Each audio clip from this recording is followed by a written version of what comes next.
Hello, friends. How's it going today? Welcome in to another exciting and good, I hope, stream. This is a Tuesday morning around these parts. Yesterday, a holiday day. Yesterday was Labor Thanksgiving Day. Today is not a holiday, and so back to work as normal. That said, I have made a major error in my life, and I'm embarrassed, and more about that in a second. For now, though, we say hello to some folks.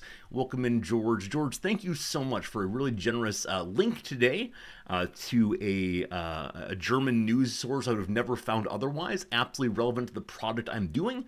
And yeah, should be good. Wait, hey, Double Book Resorty. Oh, did I already tell you what I did wrong? Should I already tell Discord the mistake I made? It's possible. I discovered it last night, I think, or did I tell you yesterday? Also, chat is not popping up on screen. This is unacceptable. If I already told you all the problem, then no problem at all. Refresh cache. I mentioned it last week. Oh, okay, yeah, we'll talk about that in a little bit. Hello, George. Again, thank you much indeed. I think I've found my thesis for the big project I'm working on. I need to read more and see who else has been there, but I think there's a combination of thinking about the shame topic and the lack of community topic. I think these fit together in an interesting way that I'll express more. But it came to me this morning while I was sitting and petting the cat. I had a moment of I care about the community topic very much, and then I'm attracted to the shame topic. How do these fit together? I think I found a way to talk about a thing I care about, a thing I'm afraid of, and see how those work. So there we go. What's up, Unnamed Comet? Jim, it's good seeing you. Hello, Grulion. Hello, Putzaru. What's good? Unnamed Comet. Hello again. What's up today, Reflex? Pepper MG. Thanks for being here. Pepper, I'm glad that you signed up for the New Year's card giveaway. Friends, let me say directly, if you've not signed up already, please do so. I want to get as many of these out as fast as possible. Please do consider signing up for the once a year New Year's card, totally free giveaway. I'll send it to you in the mail or in the Discord or in the email or anything else, and I'm excited to see how that goes. Steve, what is up? How's it going? Rog, Marks, good seeing you. Western's on fire. Heyo to you also. Flying Kiwi. Every time I read your name, I imagine it being very fun. That's delightful. Hello today, Shepherd. Hello today, Axix. Good seeing you, Axix. How many countries so far this year? I believe we have 5 countries so far this year. And that said, the people who are asking via email are some of them people who do live internationally. We have a friend in Argentina, I believe, who is signed up for emailing, and so this year we'll not have Argentina on the map, unfortunately, but that's how it goes. Also, this will not be helpful. I'll make it more helpful eventually, but one of you only put in your first name and literally no other information. And I do not know which one of you has this first name, unfortunately. So probably at some point in the near future, I will put up on screen the person's first name and say, hi, if you have this first name, that was you? I don't think it was you. I know your first name, Jim. I believe it's Jim.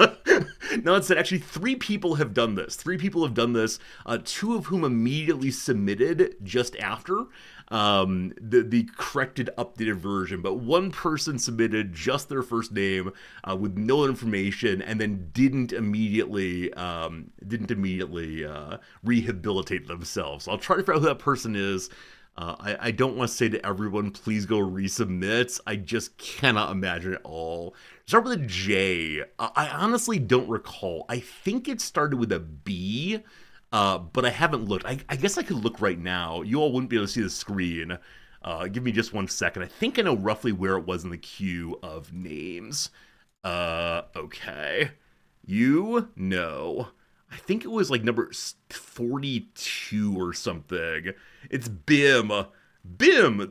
Wait, do you know what Bim is? This is, of course, a reference to James May's touring in Tokyo, or in Japan in general. There's little robots that hang around James May's neck and constantly shouts out important facts about the city of Kyoto. Okay. It's not a B, it is a P. The person's full first name is here.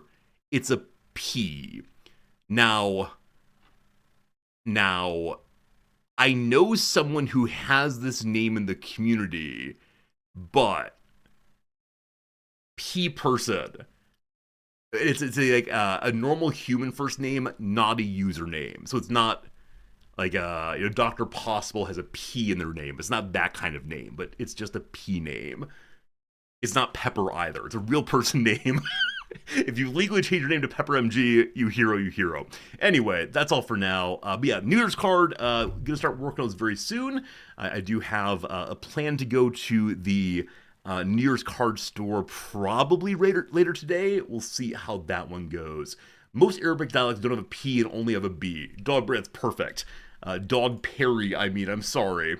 Yeah, I wonder why B and P get overlapped in my little memory. I mean, they sound similar. They probably have similar mouth movements. Buh, puh. Yeah, very similar indeed. It's that plosive difference as always. Yeah, I'll try very hard to get them submitted to you all next week or so. I'd like them to show up well before this year as opposed to, mad dashing on the 29th to finish them all. So good. It is now time for the shame portion of the story. It's all about shame, obviously. Yeah, I have a doctor's appointment this afternoon. It is the case that I made this doctor's appointment a month or so ago and did not write it down. And I could not find anything about this doctor's appointment until yesterday afternoon. I got an email saying, hey, you have an appointment tomorrow afternoon. Now, the problem with this is Tuesday is always my free afternoon, where I catch up on things around the house, do the chores, do other things I need to get done. And so I said, okay, Tuesday afternoon will become my Japan tutoring or Japanese tutoring afternoon. And the doctor's appointment's at 2, and the tutoring session's at 3. And so while it is possible, I mean, now that I'm talking aloud, it is possible that I could try to find one of those take meetings in a box. Because I doubt the doctor's appointment will last a full hour. And so I could try to bring my laptop along and take my tutoring session in a box somewhere. Yeah, I think I feel much more comfortable taking the session at home, standing here in the most comfortable place in the world with you all. But I already canceled. I already told the Japanese tutor I made a major mistake, and this is not a good way to begin our association. After all, this is my very first lesson. And I did say, I don't know your cancellation policy, but please charge me for a full session. I'm very, very sorry, etc. But this is not a good way to start things. So yes, unfortunately, of the two, the doctor's appointment does take precedence. The doctor is apparently one of the best ENTs in all of Japan, and so I want to make sure that I respect his time. I would do this with everyone, don't worry. The bigger issue is it's very hard to get an appointment with him, especially if you've missed one. I think you'd probably be frowning at me after that. So gonna do that today. We'll learn more about how we're sleeping, apparently. And the big question is, are my nasal parts sufficiently weird that I can get a surgery? And if so, what would that amount to? So we'll see. I'll report on that tomorrow. I'm sure he's going to say you don't sleep particularly well. You'll probably use the sleep apnea word. All fine. We will address that when he says it. But yeah, you'll recall that I had my sleep study, at-home sleep study done, and Cat Fritz woke me up at 3:30 and I couldn't get back to sleep. So I wonder if he'll ask me, do you normally sleep for only 4 hours a night or whatever it was? But no, I'll have to explain the cat. Maybe I should bring a picture of the cat along. Because of course it's the case that, doctors are people too.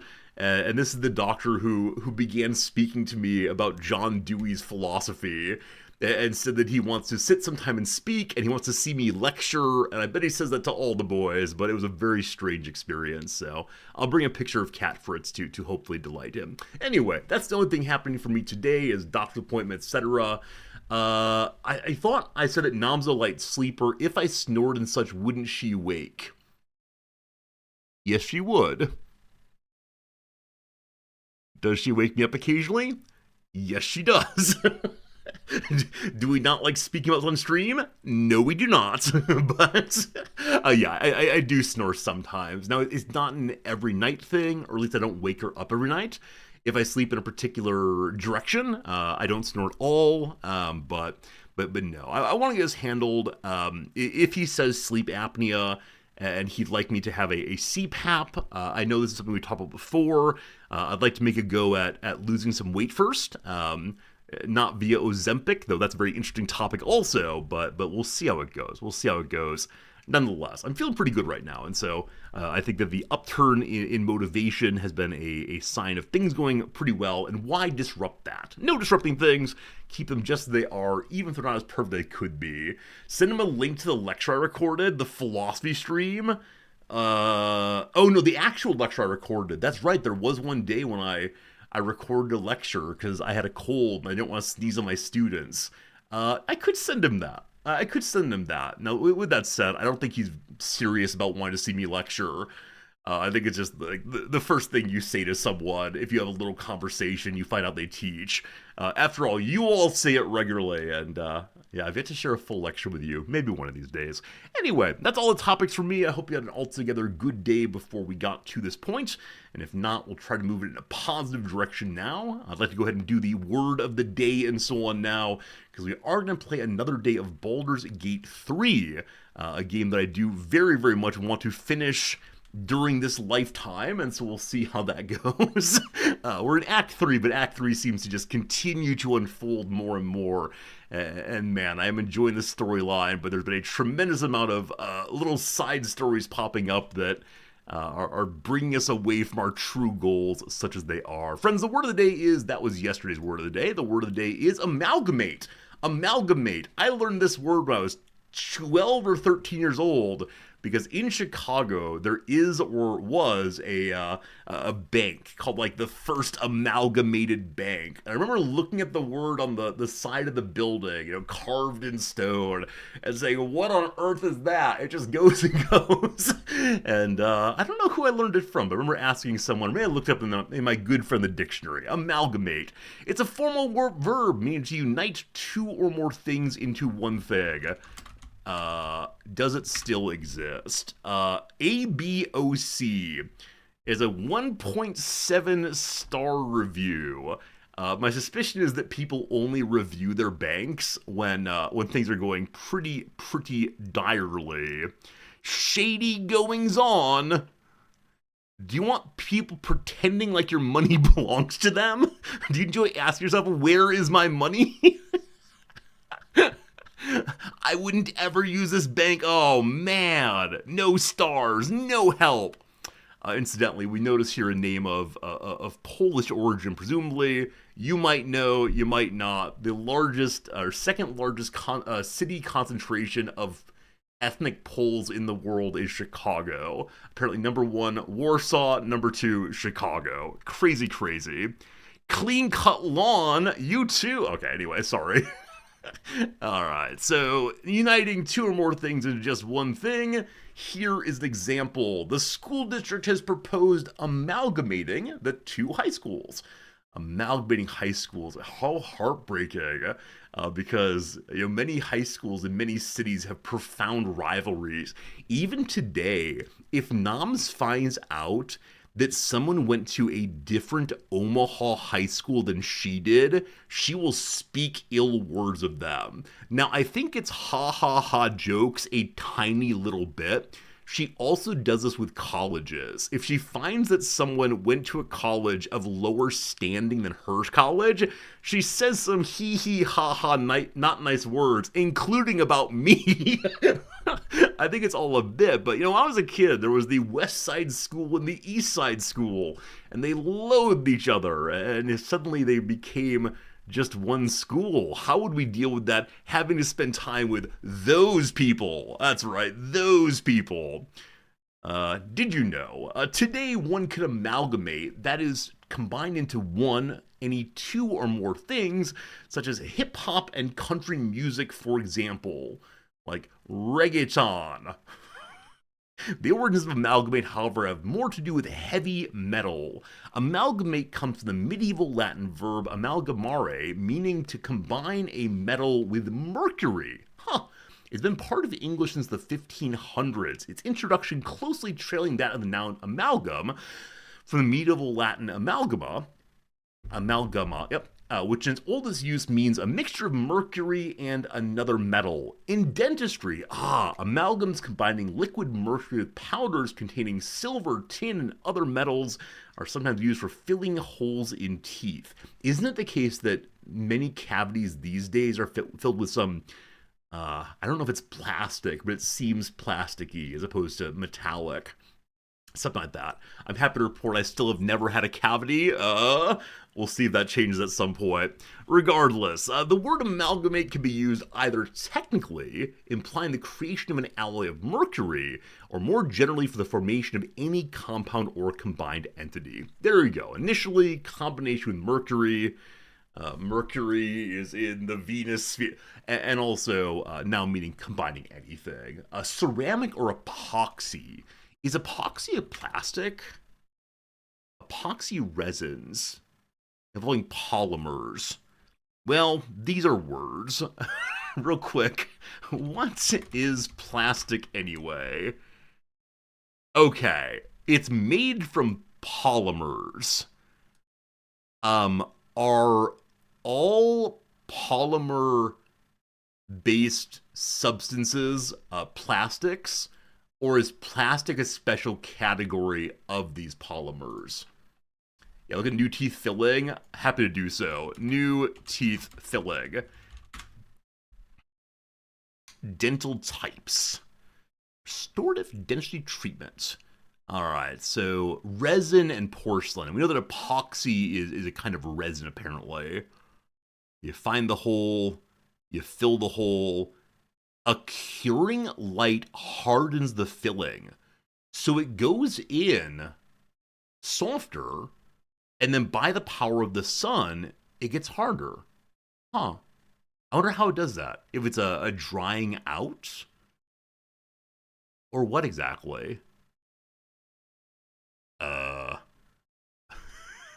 Never mind. No time for that. No time for that. I should get a cavity to learn about this. Every morning, I will take a Q-tip that has been dipped in sugar water and just grind it into one spot as best I can. But first, I'll drink some orange juice and then grind it up in there. The UV's a little laser. No, I get that part. The question is more, what does the UV do? Because I can show like a UV light on my table and it doesn't melt, of course. But maybe with a magnifying glass it would. They go in liquid, then it hardens. Right. How? Something chemistry. That's all I need, thank you. Something chemistry, all good. Rearrange the letters to form a verb that means to bring or mix together, usually out of fundamental loss of identity. How do you bring things together that keeps them as what they are? We know it. This involves parties. This involves dates, bonanzas, what are they called? Speed dating. It is to mingle. It is to mingle indeed. Very good. Commander Keen, thanks for the help on that also. It's a gel nail. Are gel nails a real thing? I think you know about like gel fingernail coating. But I think when you say gel nail, you mean like something goes into a wall perhaps? I don't know. Mingle's the word though. Well done, well done. To bring or mix together. Or with something else used without fundamental loss of identity. I think of mingle primarily as people mingling. Partially, I think of the mingling as talking, right? If we're all just standing in an elevator and we move about in the elevator, is this mingling? That feels horrible to say. It feels absolutely horrible to say. But I guess so. Huh. There's nothing in here. Okay, so a later usage is to talk also. Like, the mixing together part is getting me. Again, so John Dewey talks about the mixing together of marbles in a box, that he worries our understanding of society these days is just we're marbles in a box, we get shaken around, but we're still wholly independent. Are people in an elevator like marbles in a box? I don't know. Your wife recently lost a filling. It felt with flossing. You told her to take it to the dentist. You're able to use the old filling. That's amazing, Rue. Amazing. I don't know enough about how mouth stuff works. I understand that for many medical doctors, the mouth is a forbidden and confusing place. So, yeah, the idea that we can take these hard things and help them stick around and work well even after years of use and abuse and so on. I think there's often this romanticization of non-contemporary medical situations, like, crocodiles have teeth, and the crocodile teeth never go bad. They're chomping along just fine. This, of course, is profoundly false. Lots of animals lose teeth and die from it right after, thanks to infection. But yeah, the romanticization of non-human nature, I think, is an absolute disaster. Because before dentistry, I don't know, we just lost teeth and had our mouths smell terrible and can only eat pap afterwards, I'm guessing. I don't know. Feeling single and ready to amalgamate. That is the most horrifying thing that I've ever read. I thank you, Nezu, for your excellent contribution. Feeling single and ready to amalgamate. I can imagine some nerd mixer with exactly that phrasing. Single and ready to amalgamate. Now, it's a slight misuse of the term, but it has never been used before. Nezu, you have coined an idiom. Single and ready to merge with the right man. Ugh. Yeah, seriously, get to this. Like, is there like a nerd speed dating company? If so, the Geek Speed Dating. I have an Instagram account now because I have videos posted there. Where are you from? Do you actually still function? November 3rd. That's fairly recently. 107 weeks ago. Ooh, that's not so recently. I was ready to send them a message saying, here you may have a new slogan all for yourself. But no, it turns out it's the case that that's unnecessary. Very good, very good. Friends, let's play some trivia. Let's play some trivia. It's a silly morning. Question number 1 for 3 points. In Slavic mythology, the apocalypse dog Simurgul. Oh, speaking of Simurgul, my wife has finished the first book of Lord of the Rings.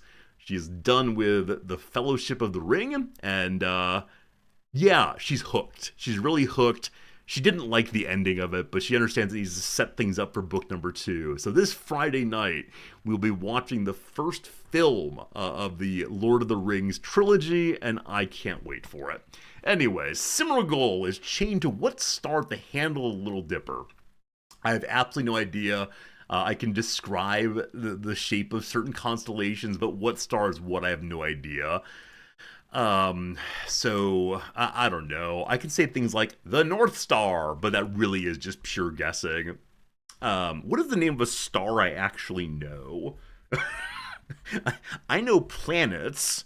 I know Betelgeuse. I believe it's a planet. Betelgeuse might actually be a star. And I like how it's spelled so much.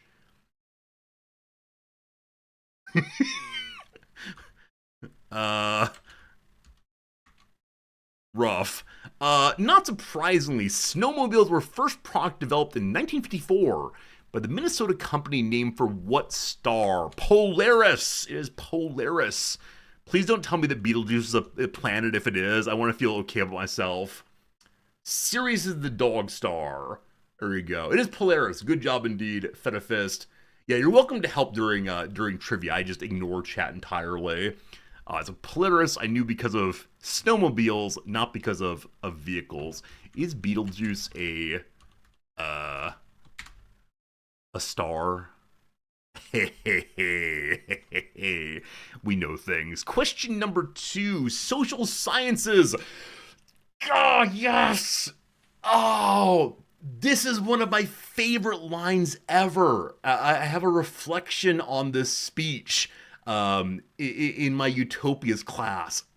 This is great. Author Emma Goldman coined the famous anarchist slogan that goes, "If I can't dance, I don't want to be part of your revolution." Isn't that beautiful? It's the sense that we need to have a politics of joy. It's so easy to engage in pure critique.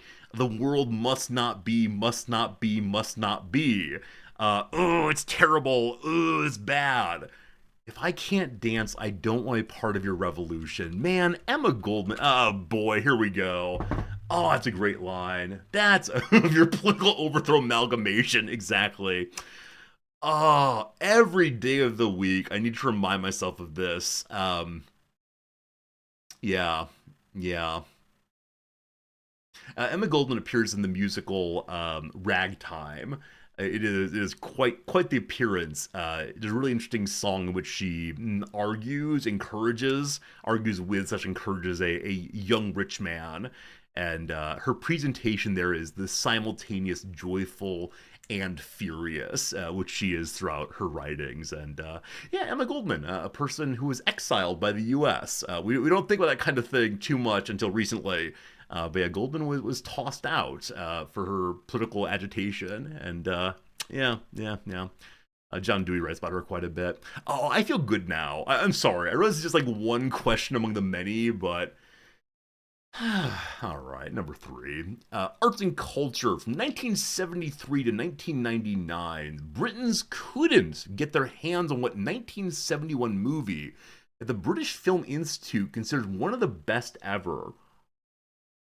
So, Life of Brian was banned in a whole bunch of places.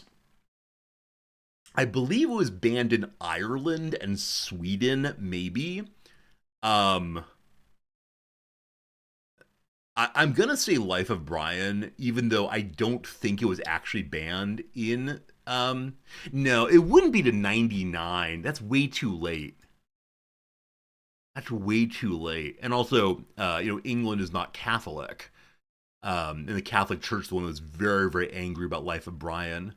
Also, this might be too early for that. I can't remember exactly. It's 70s in some point. What on earth would be banned until 99? Now, okay, maybe it wasn't banned.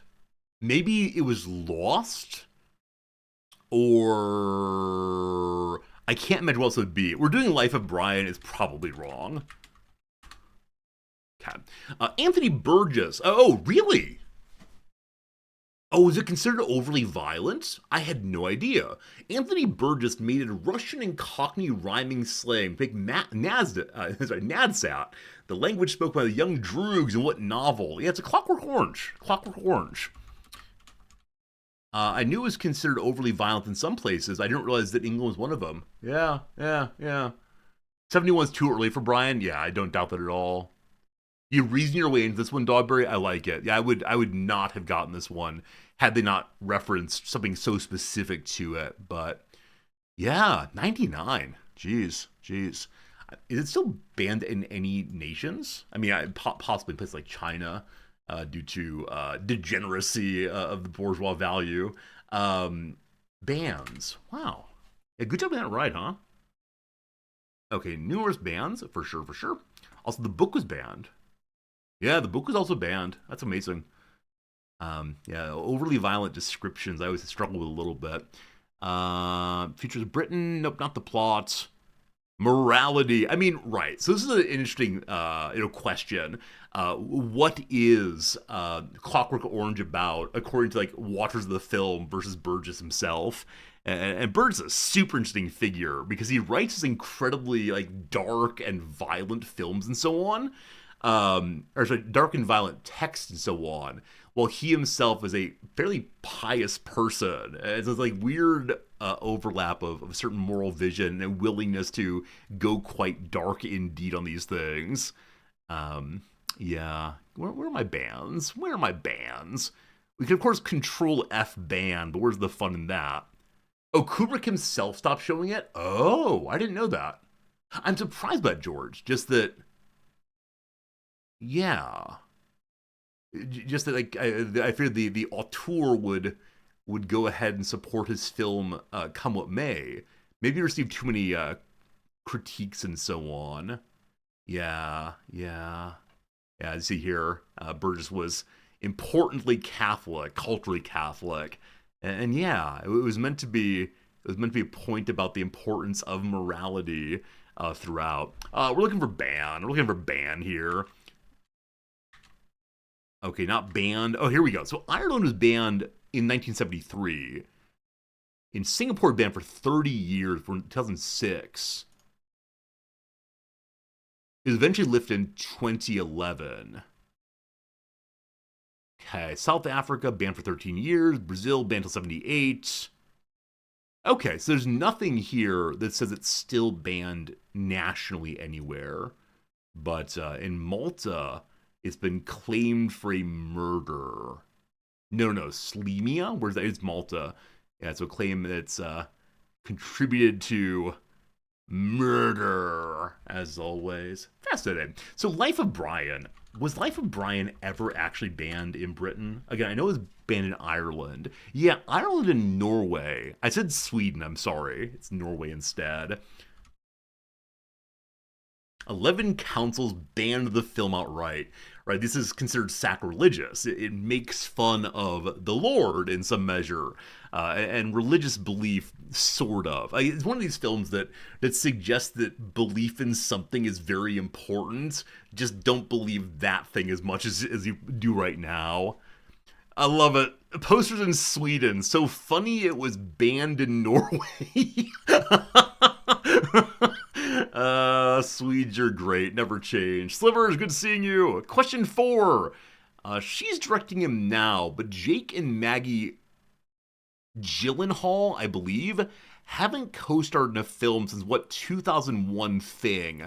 I don't like the word thing being used here, so I imagine it's relevant. Is it like that thing you do? Is this question helping me? I mistyped it. I mistyped it. Hopefully it's not the issue. Jenna Malone. It's like some kind of superhero or something. Jake, who says I'm not? To talk about the name of what teen title character? Teen superhero maybe. I have no idea. The Flash. Rough. Gary Jules. Oh, of course it is. Of course it is. I forgot the line just prior, but Gary Jules' famous sad sack piano cover of Mad World was popularized by what end of the world film featuring a very freaky rabbit. It is called. Oh man. Okay, unfortunately, what's popped to mind, and this is not right, it's just a name from that era, was What's Eating Gilbert Grape. It is not Gilbert Grape. It's a name though, as it said. Donnie Darko. We found it. Donnie Darko. I think Donnie Darko sounds like Gilbert Grape. It's the it's IE. Yeah, it's alliterative in the same way. There you go. Radicus, you got it early. Well done indeed. Bugs Bunny. Bugs Bunny. I'm sure some very dark Bugs Bunny pieces. Is Bugs Bunny in the public domain yet? If not, watch out very soon. I got my 1 point there. Last one for now. Question number 5. When Toys R Us folded, what more specialty company became America's largest standalone toy retailer? Oh, did I type in Donnie Dark? Whoops. In the US, there's a place called like KB Toys. More specialty. So I wonder if it's not like children's toys primarily, but children's toys and something else. Or I guess it could be like the Warhammer toys for adults, possibly. Largest standalone. So maybe it's not a department in Walmart, for example. More special. I want to say Walmart, obviously, because they have so many stores and sell so much stuff. Like I said, there is a place called like KB Toys, I think. But I can't imagine that being a question here. It's so US centric. There's like the kid like the children's clothing store. There are different tiers for different like levels, like babies and so on. I'm gonna say Walmart. If it's wrong, that's fine. It's not a specialty store. I just don't know. In 2024, a lion with a martini and a zaddy shirt was marketed by what stuffed toy concern that was getting in on the kid-dolting trend. Kid-dolting. Does this mean that we're treating children like adults, or adults are trying to return to kidhood? Um, I was gonna say Build-A-Bear Workshop, but clearly the lion is not that. Lions. I know MGM has a lion as a mascot. Zaddy. Okay, so maybe it's a company started with a Z, and so it's like Z Company Daddy. There's a company called Zales. I believe they sell rings. I've absolutely no idea. This is definitely one of these things outside of my knowledge base by a huge amount. Zaddy. Okay, I'm gonna say Build-A-Bear Workshop. This is clearly wrong. Clearly wrong. Clearly wrong. Alright, there you go. There you go. There you go, team. Build-A-Bear Workshop. I expect that anytime anyone goes there, they buy a toy. Zaddy. What on earth does zaddy mean? This might be a bad search, we'll see. We're fine. A sexually attractive man, especially one who's older, fashionable, or charismatic. Hello there. All right, so zaddy build a bear.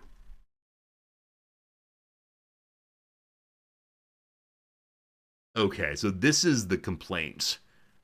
So maybe the thought is now children or parents go there and make things, or not parents, adults in general. So maybe Build-A-Bear After Dark. Oh. Yes, maybe there's like a set for the kids and a set for the adults also.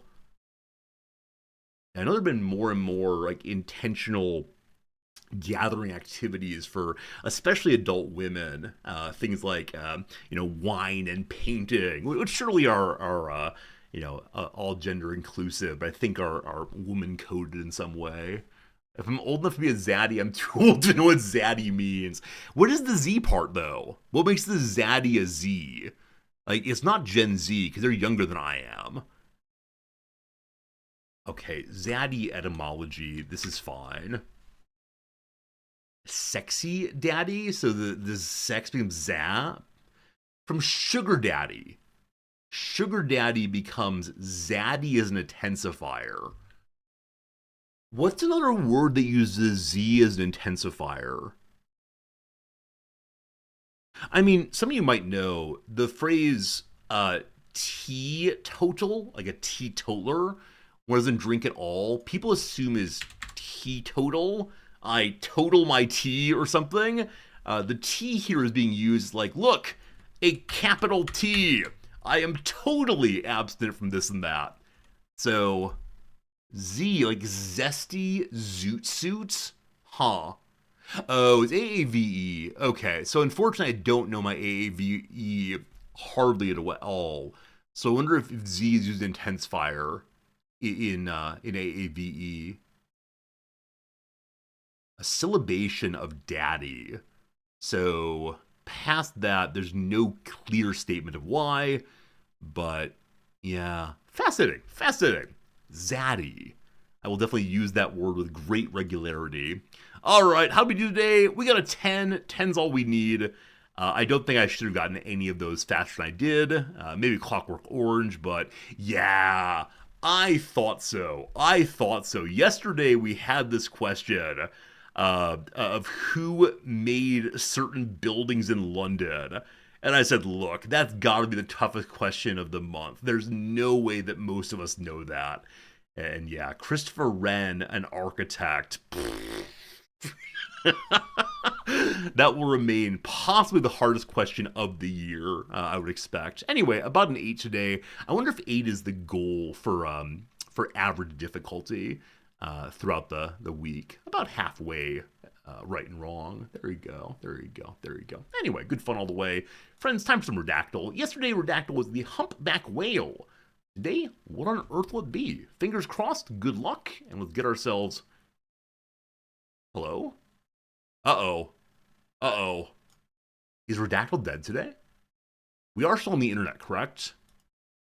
Are we still on the internet? Yes, we are still on the internet. Thank you. Oh no! Cloudflare says redactyl.net is broken. There are none left. Good call. Oh, there we go. It's fine. Welcome to Redactyl. Had to refresh. No problems. Cloudflare saved us as always. Friends, please go put any word you want to into this and we'll see how it goes. Soviets. Soviet is word number one. No Soviets today. Horse, of course, no horses. The world. 10 worlds. A city. 6 of those. A state. I'll put United in to help you. It's something United States. Sorry, people around the world. Europe. We have 3 of those. North. We have 2 of those. Species. None today. Human. No humans among us. Is it blue? Ba-dee-da.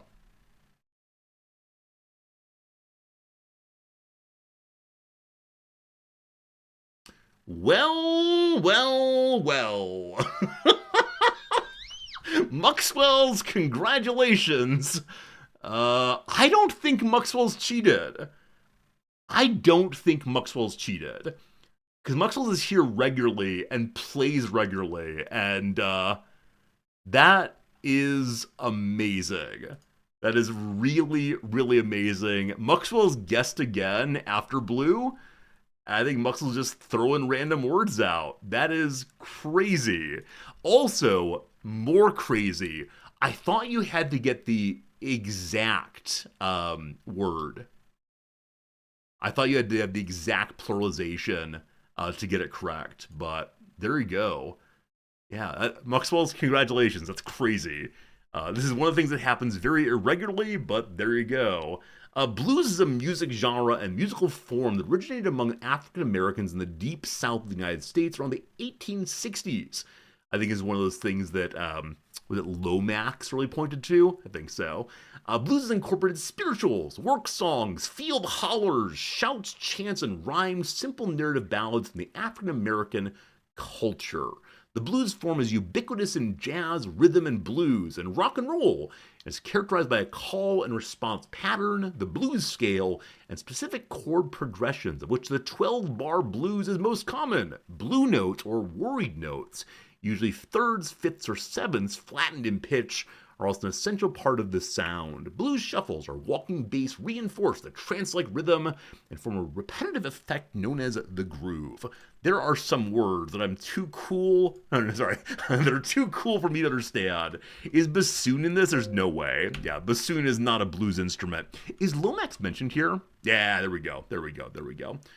So Lomax, if you don't know about Alan and John Lomax, they're the kind of people who are really helpful to the U.S. in the period when the New Deal was being formulated, and in response to the Great Depression, the U.S. sent so much money out into the workforce to try to get interesting projects done, and one of them was the American folk songs at the Library of Congress. And so the Lomaxes went out into poor places, especially with a recorder, and attempted to come to understand as much as possible about American non-mainstream music, music that had previously been ignored as being low culture. If you ever read their work or read about their work, it is so important. Because some of the material they picked up was from people who were very old and probably would not have been able to tell their story otherwise. Yeah, Lomax are really cool. I'm sorry the chess thing didn't work out. Have I considered doing normal chess puzzle or daily puzzle challenges? No, I've decided that I don't think that chess should be part of the stream. I think it brought in a vibe that wasn't great for me and not great for the community, and the chess streams are one of the worst decisions I've ever made for our channel's health. We'll discuss that at the end of year recap. You will see a very interesting climb good job strategy games, and then Resorty, you fool, wrong kind of strategy game. So, yeah, it is sure something that we'll reflect on at the end of the year, but no. Yeah, yeah. I mean, of course, the worst thing that happened to the stream was when I disappeared for like 8 or 9 months. But that was not intentional. The intentional choice of, hey, chess is popular, we'll like chess, it was just not a good one. Pharaoh, it's good seeing you. All right, all right, all right. Time for the Rizdactyl. Friends, if you want to submit a what's it called, Wikipedia page for us to play with right now, please do so in channel. Also, are putting things in channel. If you want me to send you a New Year's card from Japan, please go ahead. Aw, bummer. It was not fun to watch you play chess. Alright, we're gonna do the Rizdactyl. It was not fun to watch. It was not. We can use our inside voice, our not typing fingers, say things like that. I am demoralized now. That's how it goes. All right. Let's go ahead and find one that'll be a fun thing to do. Radicus. This one jumped out right away. I'm gonna go ahead and grab this one from Radicus. A fine submission as always. This one submitted actually only a bit ago. Submitted back on 11/19. Look at us getting through ones within the week they've been submitted. Wow, it's amazing. No, Pharaoh, it's fine. I definitely understand what old Gru is saying. I just wanted to go hee hee ha ha. Look how sad I am at people saying things in my chat room, because then people are like, oh, Resorty, it's okay. I liked watching you play it. And this is called chat interaction. Chat interaction. Pretending to be hurt, the #1 way to treat your community well. Friends, I have a Wikipedia page on the screen right now. If you're interested in playing along, please ask any yes/no question. It'll be a fun one to do, I promise. And again, Radicus, this one is yours. Yours. I'm now out of coffee. What will I do with myself? Is it It is not the French move. It is not en passant. Is it a white man? It's not a white man. Can it lick you? It cannot lick anybody. No. Does that have anything to do with Soviet Russia? Not that I know of. Do I associate it with the color blue? Only a tiny bit. Yeah, only a tiny bit there. Is it a place? It's not a place. Is it a game? It's not a game. Is it a concept? Sure, it's a concept. Does it have a color? It does not have a color, but I do associate one color with it more than other colors, sure. Is it common to study in university? Sure. Is it unique? It is unique. Is it or was it an event? It is or was not an event. Our unnamed comment is bringing back all of the absolute worst things to happen to me while playing chess. No, it is not. It is not the F-pawn PTSD. Gosh, that was horrible. A person? No. Is it a scientific concept? No. Is it my aura?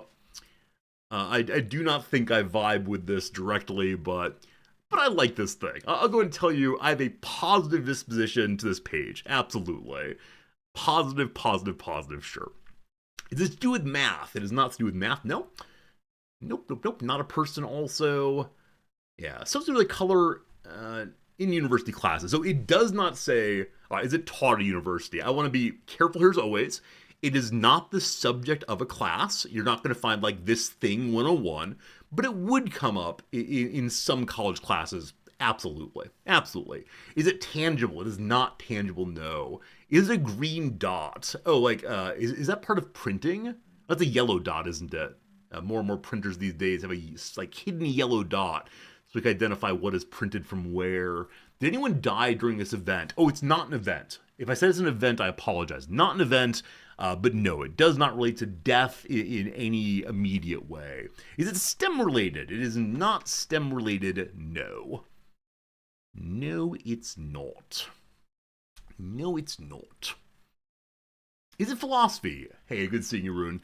Sure, absolutely. I would discuss this in at least one of my classes. Absolutely. Is it a paradox? It is not a paradox, however. Is it really yellow? Not yellow. Not yellow the color. Purple? Not that. Lion, please give other people a chance to guess. Let's not have one person messing over and over again. Civilian, good seeing you. Is it Pink Floyd's The Wall? See, unfortunately, I'm too old or my students are too young for me to reference that in class. That said, do I occasionally make a little riff about us not needing education? Absolutely I do. Is it ethics? No. Is it the title of a book? That's not my primary knowledge of it. I could imagine it being a title of a book. Yes, it is the title of at least one book, sure. Is it a fallacy? It is not a fallacy. I mean, is it related to a fallacy? Yes. Is it a fallacy? No. Is it related to religion? No. I mean, not. So this is the problem. When I teach something, I see all the connections. It is not directly related to religion. I would not bring it up in a religious context. There you go. Is it a phrase? It is a phrase. Absolutely, it's a phrase. 100% on that one. Will you boo? I don't think so. Like I said, I like this one a lot. I think it's a good one. Is related to formal logic. Not formal logic. No. Does that have to do with the asteroids? Gosh, not that I know of. Not that I know of at all. Will you boo? Is it a motto?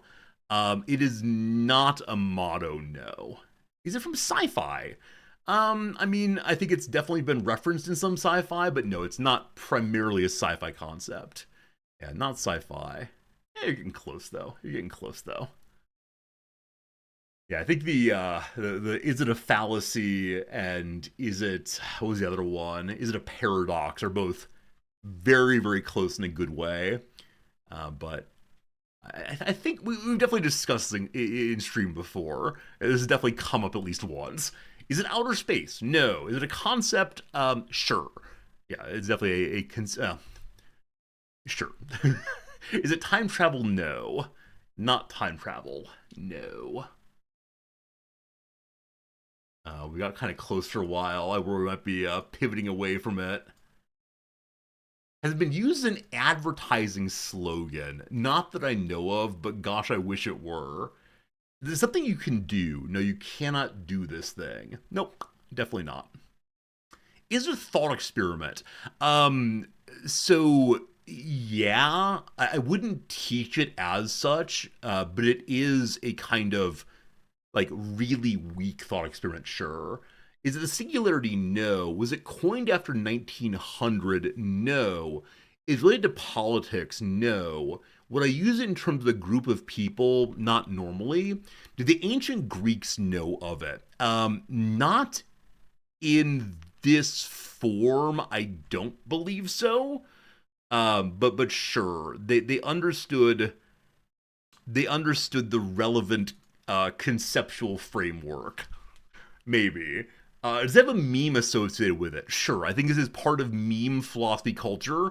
Also, I am currently thinking about writing an article for the journal Teaching Philosophy about teaching in the era of meme philosophy.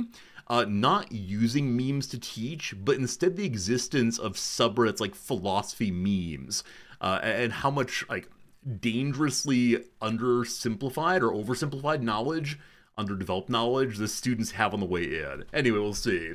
Is it using begging the question incorrectly? It is not. Is it related to atoms? It could be, but not directly it. Is it a polygon? No. Is it in Latin or originally in Latin? No. Is it an idiom? Yes. Is it an amalgamation? No. Is it a polygon? No. Does it involve a cat? No. Is it related to math? Not directly. Is it related to the ship of Theseus? No. Is Fritz in a box? No. Was it used in the U.S. first? No one knows. So as far as the general concept, no. The specific phrasing, maybe. It is hard to say where the specific phrasing came from, unfortunately. But the general idea, absolutely not. Absolutely not. Does it involve any animals? Yes, it does involve animals for sure. For sure. You're very close. You're going to get this. Bingo bango, no problems. You got it already. You're already typing it, I guarantee. You got it, team. You got it. I believe in you. Believe in you. This is Resorty giving you pod information. Did the Romans know the concept? Absolutely. Not the particular phrasing, but they knew the concept 100%. Does it involve the word farm? The word farm is not here. Is it Pavlovian response? No. Chicken and egg? No. Oh no, is it a swing and a miss? Oh, did I give you one of those ephus pitches? If you don't know about ephus pitches, they are, in the middle of a pitcher's throwing very, very hard, tricky balls. They just lob in a slow one, and the batters get so confused. Is it a pooch? Nope. Does it involve a tree? Nope. Does it have a positive message? I mean, like I said, it makes me smile, but I think the message is often negatively used. Did the Resorty put the cart before the horse? It is not that one, but yeah, I may have. I'll only give us a brief period more because there's nothing else to give you that does not just tell you what it is. I mean, you can get there via like what branch of philosophy does it fit in if you really want to. But yeah, I think I'll just tell you if you don't guess the next 3 guesses, we'll say. The dog days of summer know, the early bird and the worm. What do you people think I teach? Today we will evaluate the story of the hare and Achilles. You got a hint? Radicus, go ahead. Yeah, give us a hint, we'll see how it goes. Does it involve a horse? No. Does it involve equality before the law? No, definitely an animal's involvement, but it's not equality before the law. That said, I do teach that kind of thing. I know, actually, the fact of it is I do teach Achilles and the hare, or Achilles and the tortoise, because it's, used to talk about certain paradoxes of motion. I teach aphorisms all the time. Yeah, the rabbit and the tortoise. Rabbit and the tortoise is close to what I teach to talk about xenoparadoxes. And then, of course, one makes gestures to calculus as a solution, etc. And then slow but steady wins the race. That is clearly the topic of my lecture tomorrow. The day after that, it'll be about Chicken Little and believing the sky is falling. All right, that's enough. Friends, it is Turtles All the Way Down, which is a presentation of a fallacy, the fallacy of infinite regression. Turtles on top of turtle on top of turtles. The earliest known exact phrasing of this is from William James, the American philosopher and psychologist, but he is quoting someone else, certainly, and he was known, like this idea of animals on top of animals, what was known in earlier Indian philosophy, but they talked about an elephant on top of an elephant instead. Wait, you've never heard of this? You've never heard of this at all? It's a way of asking the question.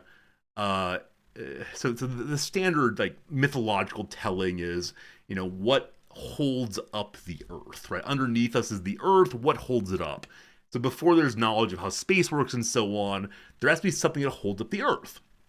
You can say more earth underneath that, but what's underneath the earth, right? And so the mythological telling is, the earth is atop the back of a mighty snail, and the snail stands on top of the elephant, and the elephant on top of a turtle. But what's underneath the turtle? It's turtles all the way down, which of course is not an answer to the problem, because that suggests there's a bottom to it, but there you go. Alan Watts references it, absolutely. Watts is well after James, and Watts was surely influenced by James. Now, is Alan Watts a philosopher? No. Does he have interesting things to say? Absolutely. But there you go. Hopefully you learn something new. Terry Pratchett would be the hint. Yeah, Terry Pratchett and Stephen King both make use of this also. But the origin is much, much earlier. There you go. Now you know something new. If you haven't heard of it, I look forward to using it in argument. When a friend says, I believe that higher taxes are immoral, and you say, well, why do you think that? I just feel it's unfair. Why do you feel it's unfair? I just do. You can hit him real quick with is it turtles all the way down? Boom, roasted. All right, let's go ahead and do one more. ideally one that's been submitted earlier today. Let's go ahead and scroll down and see what you submitted recently.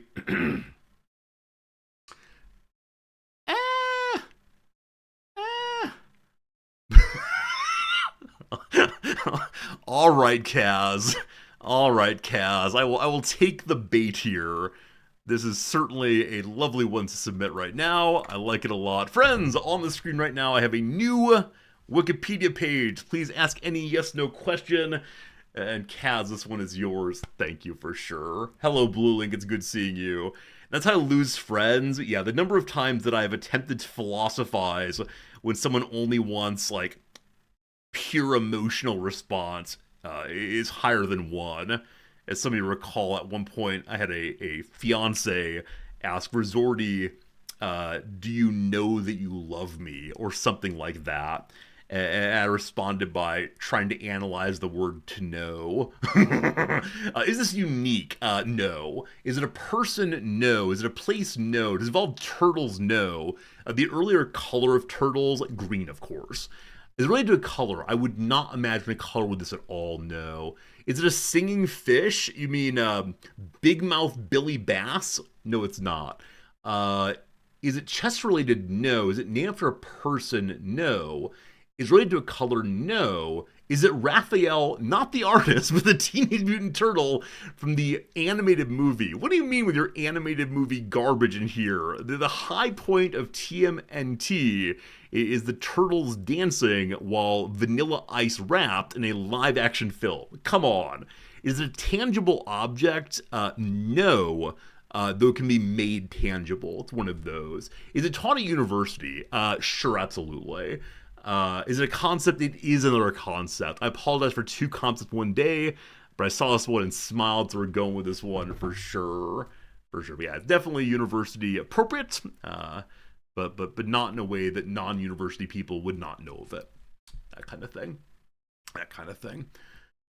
Oh boy. I mean, as far as it taught at university, you could also say no. It's one of these cuspy things. Is it emotion? It does not involve emotion. Is it STEM related? It is STEM related for sure. We've swung from humanities over to STEM for sure, for sure.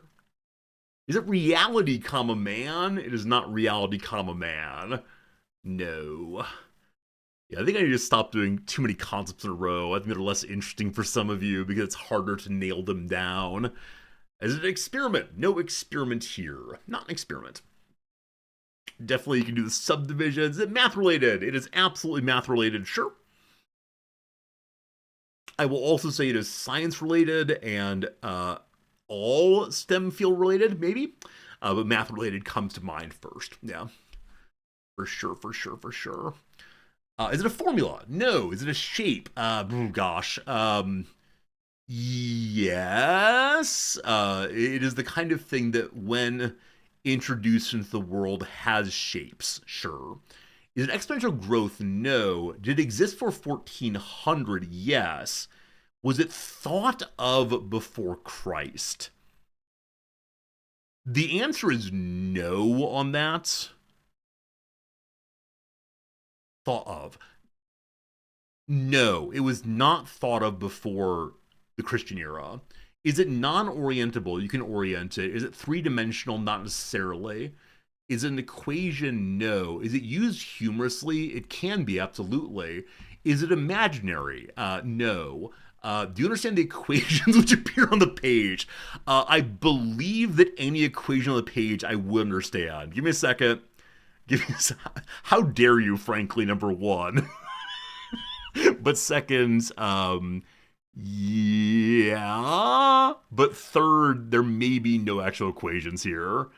So fourth, I'm going to say no or yes, I understand all the equations because there are none, because vampires exist. Is it set related? Not in a normal sense, no. Would an average 10-year-old know of it? Yes. Is it pi? No. Can it be represented as an integer sequence? Yes, it can. Integer sequence. Yes, it can, absolutely. Has it been solved? I don't think it's an appropriate question. Does it have a relation to art? Yeah. Yeah, it can have a relation to art, absolutely. Absolutely all the way. Is it Euler's constant? It is not Euler's constant, no. Again, a 10-year-old would know of this. I don't think we're teaching Euler to the 10-year-olds. Golden ratio, no. Fibonacci, nope. Nope, nope, nope. Kaz, I'm not sure if you're here. I have a clue ready. I'm not sure if you have one ready also. We might need one here because of the big old smarties in chat. We'll see. We'll see, we'll see, we'll see. There's a relationship between music and math. It is not a relationship between music and math, no. Is it a basic math concept? Absolutely. Absolutely, it's a basic math concept 100%. 100%. Which say, I hope they don't have to teach this at university, but they might. They might. Is it dividing by zero? It is not. That's said on Reddit yesterday. Thank you for there we being go. a friend. Brick Ed, I thank you so much for your generous resubscription. Is it the number 27? It is not, but thank you for being with us for 27 months. Hope we're doing well, Ed. Happy hello from New York. Nope. From Tokyo to New England. There we go. Is it used to get an area or volume? No. Is it addition? No. Is it counting? No. Is it triangular numbers? I don't know what that is, but no. Does it involve multiplication? No. On the topic of, what was it a moment ago? Dividing by zero. There was a post on Reddit of someone's kid's math teacher saying that dividing by zero gave you 1 as the response.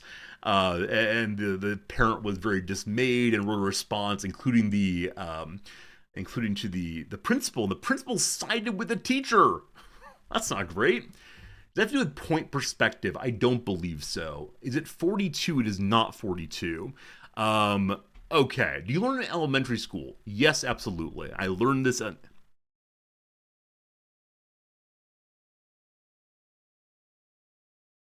I don't know if I learned this in elementary school, but yes, it is taught in elementary school. Absolutely. Is it pi? No. Is it a notation? Yes. It is a notation. Pythagorean theorem? No. Please excuse my dear Aunt Sally? No. Is it graphing? No. It's not graphing. Is it counting? It is not counting. Quadratic formula? No. And exponents? No. Is it, what else do you all say other than please excuse my dear Aunt Sally? That's how I learned it. Is it division? It's not division. No. Here, I'll give you a little hint. It's been in the news recently. It's been in the news recently in the US. Does that help you? Roman numerals, no. Factorials, no. Imaginary numbers, no. Long division, no. AI, a little bit too complicated for this one. It's not AI. Is it? The thing that shouldn't be taught to our children. The encroaching enemy. It is Arabic numerals. Good job, team. Kaz submitted this one because of in the news recently. And what was Kaz's note on it? 53% of Americans don't want these taught in their schools. Now, I don't know if that's a made-up number, but 53% of Americans do not want these taught in their schools.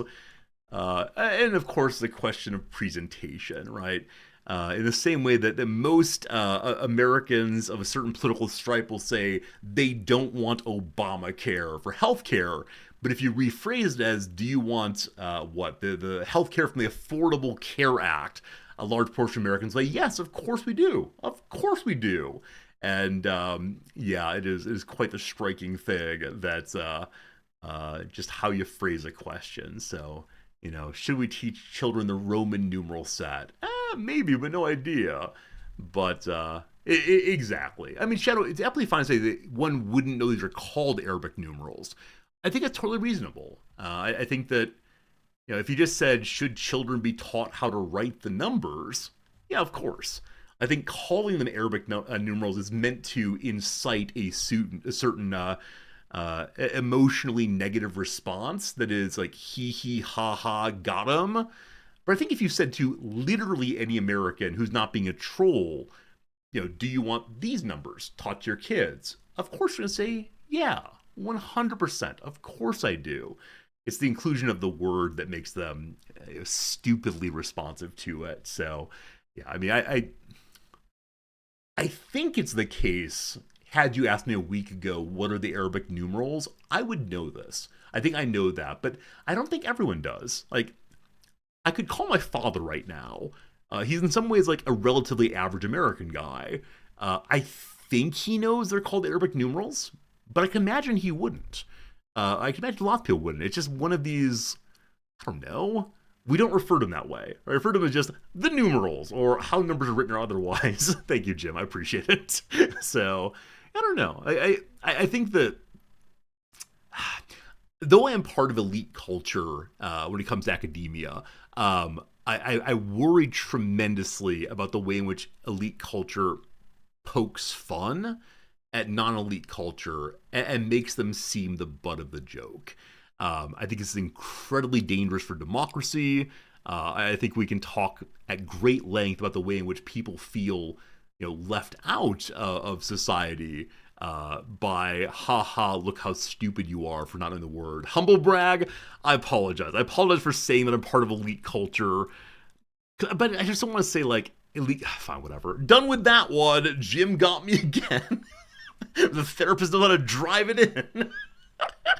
Anyway, appreciate y'all very much. Appreciate y'all. Was I insufferable at one point? Oh yeah, at one point I was absolutely insufferable. And I think part of this is like the standard killing the father. I was from a certain background, and gosh, I didn't want to be, right? Gosh, it's exactly the case that no, I think lots of people try to break off from where they're from. And yeah, I was a bit of a jerk to a lot of people in my early college years, and I don't like thinking about that version of me by any means, but yeah, now I try to be someone who remembers the humanity of those who are not like me. There you go. You had the exact conversation a couple years ago. Yeah, I mean, I think it's just a stupid conversation. I think it's how you frame the conversation that is meant to be mean-spirited. Because I think there's no friendly way of asking someone, do you think your children should be taught Arabic numerals? Like, what is the point of that conversation other than to make one side look stupid and the other side look superior? Yeah, and I don't think, like, knowing the phrase Arabic numerals makes you a better person, certainly. It's not relevant to contemporary governance, certainly. Now, maybe the hope is if someone doesn't know what Arabic numerals means, they'll then say, oh, I don't know enough about that. Let me look into it. And sure, we want to say that's a good attitude to have towards everything. But yeah, I think when someone asks you, yes, no, what do you think? On a survey, there isn't normally a moment to allow me to go look these things up. So I don't know. I feel like we can do some kindness now. I wasn't sure if we'd do kindness today, but I've been driven to a corner where we have to do a couple quick kind messages, and then we will get on with the gaming. Baldur's Gate coming very soon, but first, you must tolerate me trying to be nice to people. Here we go. Yesterday, as we were ending the kindness section, we got a question about David Foster Wallace, which I'm still fairly sure that one of you seeded for me. Unfortunately, we can't have a conversation about that, but we'll see if we can identify who thanked me for that message. This person sent me Axo. Some men play golf, I dig holes. Is that me? I don't know. Someone sends further thanks. A Frogu sticker. Thank you. Well, that's all for now. Very good. Kindness is insufferable. Unfortunately, it's all I am. Alright. Let's make a request to the world so we can read the answers tomorrow. Some of my friends worry that I have an addiction. When I tell them that I don't, they take that as evidence that I do. What can I do to respect my friends' judgments, but also respect myself? Very good. My chat's insufferable, please help me. You're not wrong. Alright. Now we help someone. Spanish can't do it. I emailed my professor about the midterm and told her what happened, but I'm so scared she won't let me redo it or make up the points and it'll really tank my grade. I'm so scared that I'm gonna fail. Here we go. Here we go. Hi, Jay. I'm actually a professor. A professor. I totally understand why you're worried. Independently of the school situation, it's always hard to predict the future.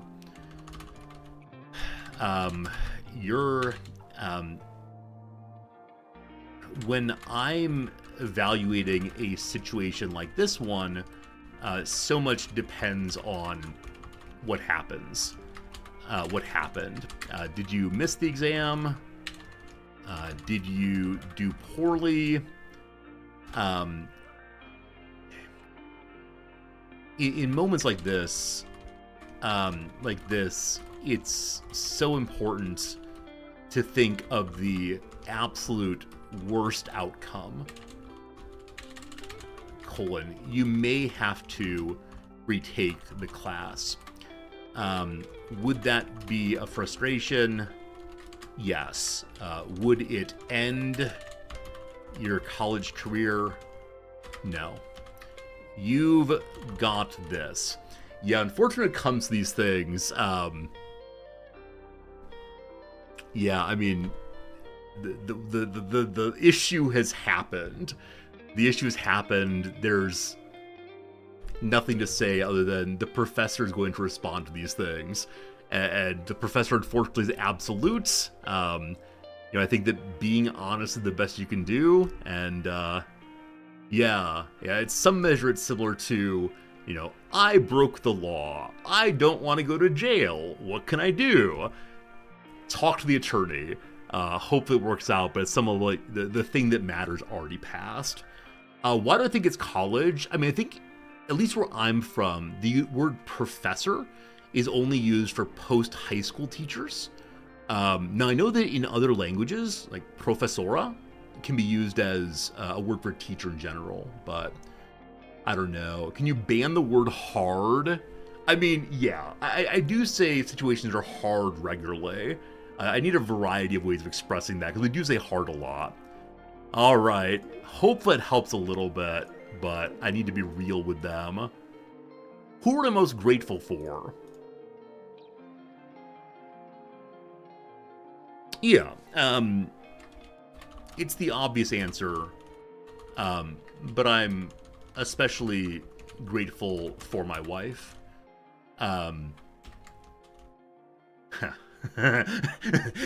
This is one that if I write about too much and too directly, there might be some boo-hoo-hooing.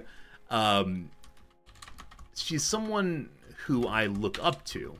I look up to more. I look up to in a lot of ways. I want to be more like her because I think she's great. She's taken care of me in times when I couldn't quite take care of myself. She doesn't like me trying to repay the favor, but I know I'll be able to do so. But I'll keep trying.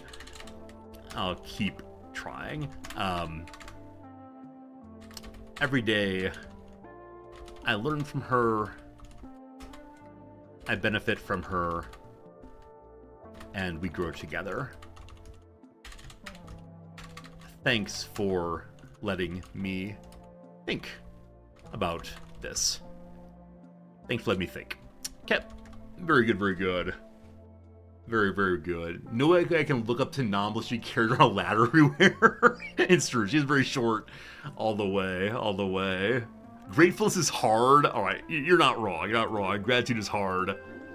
We gotta be done now.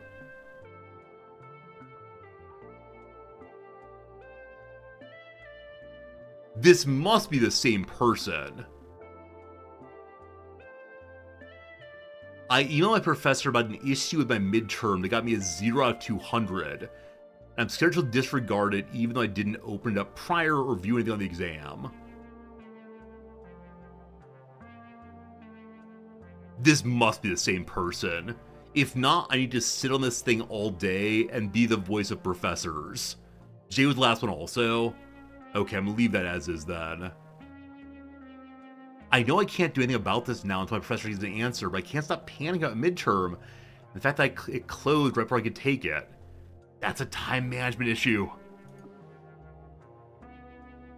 I like Fire Emblem 3 Houses. I like that one also very much.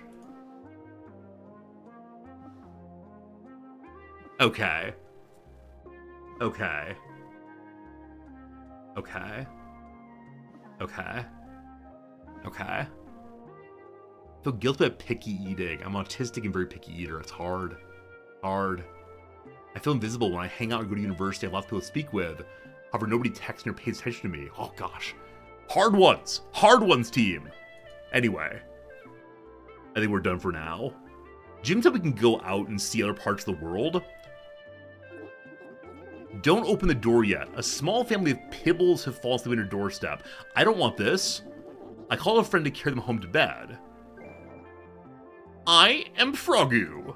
Frogu! Are these like Pokemon where they only yell their own names? We are now friends and neighbors. I have carried the sleepy pibbles home and given them warm milk. What are pibbles? Me? I run the vintage shop on this very street. You must visit. I have gift. Gift! Someone sent their thankful letter you wrote. Another cute bear sticker. And we got a response, and then we're done. So, my friends worry I have an addiction. When I tell them I don't, they take it as evidence that I do. What can I do to respect my friend's judgment, but also respect myself? Here we go. Chat, pay attention. This is about you.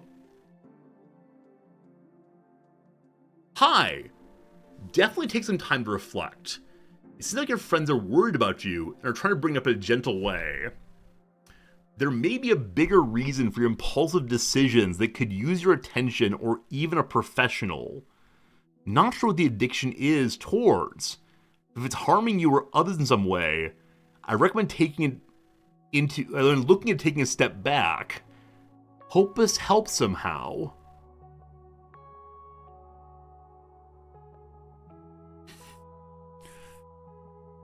Cat. They gave me a little, like, video game sticker. Hello? Luckily the addiction is not to video games. Okay, what is appropriate thank you for this complete nonsense answer? Is there anything that looks like feces? Sorry. Sorry, I shouldn't have said that. Which is the dumbest looking of these? Alright, here you go. Big dumb guy for you.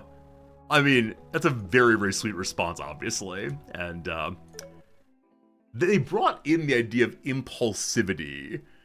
It's not the case that I make impulsive decisions. Except for the part where on the 15th of every month I get paid by Twitch. On the 16th of every month, I've certainly ordered at least one magic thing. Alright, enough about that. Friends, let's go and play a little game called Baldur's Gate 3. Not sure if you've heard of this one before. It's surely a fun game to play that will lead to no problems at all. HPG, it's good seeing you. We're having a little chit-chat, enjoying ourselves very much today as we continue our Baldur's Gate 3 experience. It's not an addiction, I just have fun. Alright, sleep well, dogs. We'll see you again soon. Everybody, we're getting back into our little playthrough right here, right now. So we're in Act 3, First Play, Paladin. I don't remember what we actually got done yesterday. We'll see in a moment here. Baldur's Gate 3.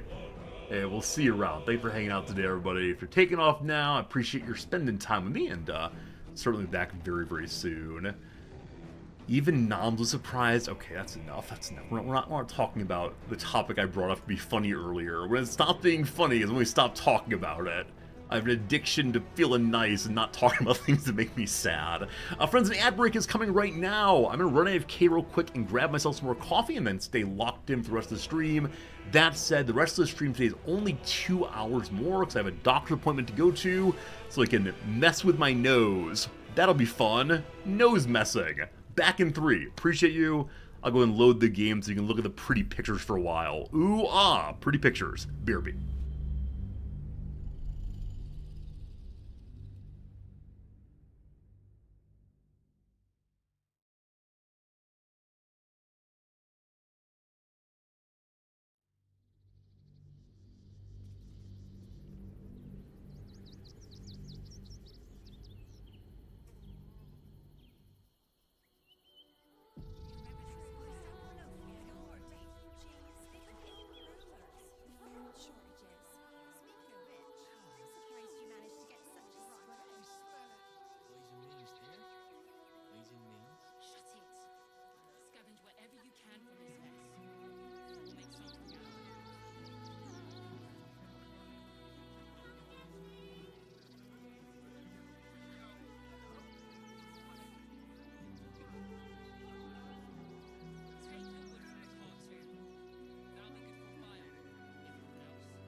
Probably some cog or joint in need of a little... You remember that spiced apple loaf we had in Waterdeep? The big one. Speaking of Greece, are there any sausage rolls left? God, I can practically smell it. Shut it. Scavenge whatever you can from this mess. We'll make something out of it. This was a wonderful idea.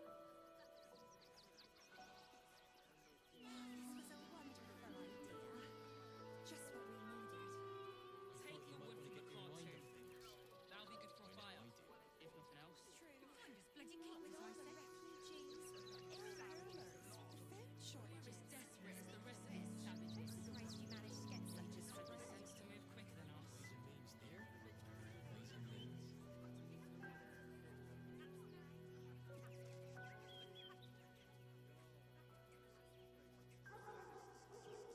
Stay in this car. What were they thinking? They wasn't thinking. Starving folk tend not to. If they just lined up and taken their fair shares, we'd have plenty Fresh in for your drink, everyone. perhaps? I think it's been freshened enough times as it Won't is. get us fed. I can feel my face going flush. And here was me, thinking you were blushing with happiness to be here with me. Oh, I see. Compliments in return for the picnic, is it? Maybe I'll take that drink after all.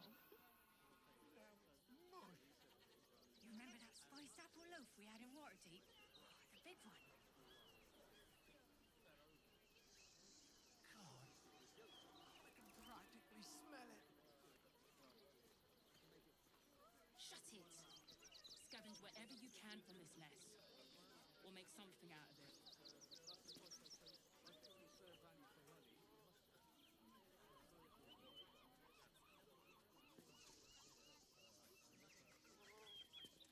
Take the wood from the cart too. That'll be good for a fire. Here's something. If nothing else. Almost like Rome. Well, we're by a windmill, after all. We're as desperate as the Probably rest of some these cog or savages. joint in need of a little... They just had the sense to move quicker than us. Speaking of Greece, are there any sausage rolls left?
Hello. Sorry for being gone a little longer than expected. I most certainly was not paying attention to where I was pouring out my coffee water and spilled it all over the table instead of in my mug, and that felt pretty bad.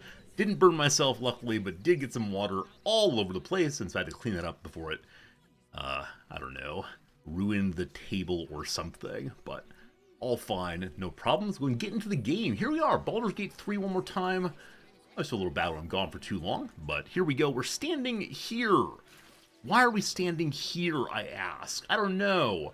Hello, Caustic. What spells do I use the most on my paladin? I attack. And then I do my Divine Seal thing. Divine Smite. And, man, that's about everything. Every day I use Talk to Animals. Infrequently, I use the Compelled Duel, because I think that my weaker characters need to be protected that way. I want to say the majority of spells I have not used at all. Is that true? Like, do I even cast a concentration usually? No. No, I almost never cast anything. I think only having one action per day or per round kind of bums me out, because like, what's the point in putting up Crusader's Mantle when you could just attack? Because like 1 to 4 damage across 2 other characters is potentially plus 8 damage, or I can just attack a whole bunch. Is calling my main contribution the wrong name, Oathbreaking. I'm sorry, Bingo's first language is not common, and so Divine Seal, Divine Smite, all the same. I don't know. I don't know about this kind of thing. I think I probably go too fast through too many missions, or too many fights, rather, and I'm playing at a difficulty normal, which is possible, I think. But, yeah, I should probably do more setup before I try to unload on everyone. Yeah, I think it's the case that normal difficulty, the average player is meant to bumble along, and so I've fallen in love with certain spells, and that's kind of just how it goes. And certain spells feel gross to me. I think any spell other than like melee spells that stun out an enemy or lock them down or anything feels so unbelievably unsporting. And so things like Banish the Enemy or Tasha's Hideous Laughter or whatever, I don't know. I don't like this kind of spell. It just feels very rude. Like, I don't know. We in this channel follow the Queensberry's rules of pugilism. There you go. I don't know. I have nothing to say other than, yes, I cast Smite a lot, and that is sort of that. Okay. So yesterday we checked out the refugee camp and couldn't get any closer. Yeah, I'm sure in upper difficulties I'll need to think differently. I think at this difficulty I am able to get away with playing my character in a somewhat limited way. And, you know, that's how it goes. Maybe I'll change my mind when I meet something especially evil. Yeah, I mean, if it's like a big boss fight and my character taking crazy damage, or we get overwhelmed, I have no problem at that point stunning folks. It's just at this point, I don't know. I trust Lae'zel. That's what it comes to, right? Lae'zel has this, like, special set of gloves where she gets a bonus if there are enemies surrounding her. Now, it's only for one additional enemy. Anything past that's unnecessary, but I don't know. I'm having fun. That's what counts, right? Having a good time. Nope, I think it was in charge. Okay, so yesterday we did, I believe, everything we can do out here. I may have missed finding part of the clown. Dribbles the clown. And if so, that kind of bums me out. So I think there are 3 ways into the city. There's hopping up this way. I don't know if this area is accessible to the public. I expect it probably is, because it's just a simple walk down. There is the main gate. Now, the guardian who was here previously is not here anymore, so I do wonder if I'll be allowed to walk through now. There's also the left side. One can go down and something, something, something, maybe jump on over. There's also the path through the gnome hideout. I kind of want to strut in through the front door. This might be foolishness. I can't... The refugees who are begging, I wish I could interact with it all, at least. This might be very, very dumb. Previously we were turned away, but I don't know if they'll remember our somewhat distinctive look. Hello? Don't mind me. Really? Really? It's allowed?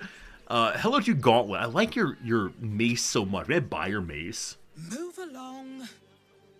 I may not buy their mace. Okay, so I wonder if we're letting everyone through now, or if the giant robot being stunned out counted the malfunction, where it's it let me through. It's all fine. I have no idea what's going on, but I'll take it, I guess. Okay, going through. Let's see, heroic portraits of Gortash, their new Lord Enver Gortash, leader. the people's man, the gate's protector. Welcome, one and all, to Baldur's Gate proper. Here we are. We're getting ourselves a summoning sigil sign, so on. And I think this place might be absolutely huge. Hey, it's the flop house. Okay, we need to go into the flop house right there. We need to investigate someone's room who we think is involved in some murders most foul. Something's on my mind. First, hello Tiefling. Are you one of mine? Looking for lodgings? Don't bother. All the decent places are gone. Damned coronation. Hello, Crack. The missus and I have been dreaming about the city. No more sleeping rough. Didn't expect to find it locked down tighter than a watcher's fist. I didn't realize that half orcs can be so lightly colored. I don't think it's albinism, but yeah, a wide variety of colors for the half orcs. Also has God. We go in the flop house. Oh wait, journal updated. I guess we just found the flop house, yeah? Frago's flop house is adorned with flowery motifs matching the key we found underneath the open-hand temple. We should see what the key unlocks. Bum bum bum. Alright, so rules, logs, etc. Learning which door the key unlocks will probably also give us a name from the log. We'll see. For now, though, what are the rules here? Thou shalt observe the following edicts. You must fold your sheets neatly before leaving.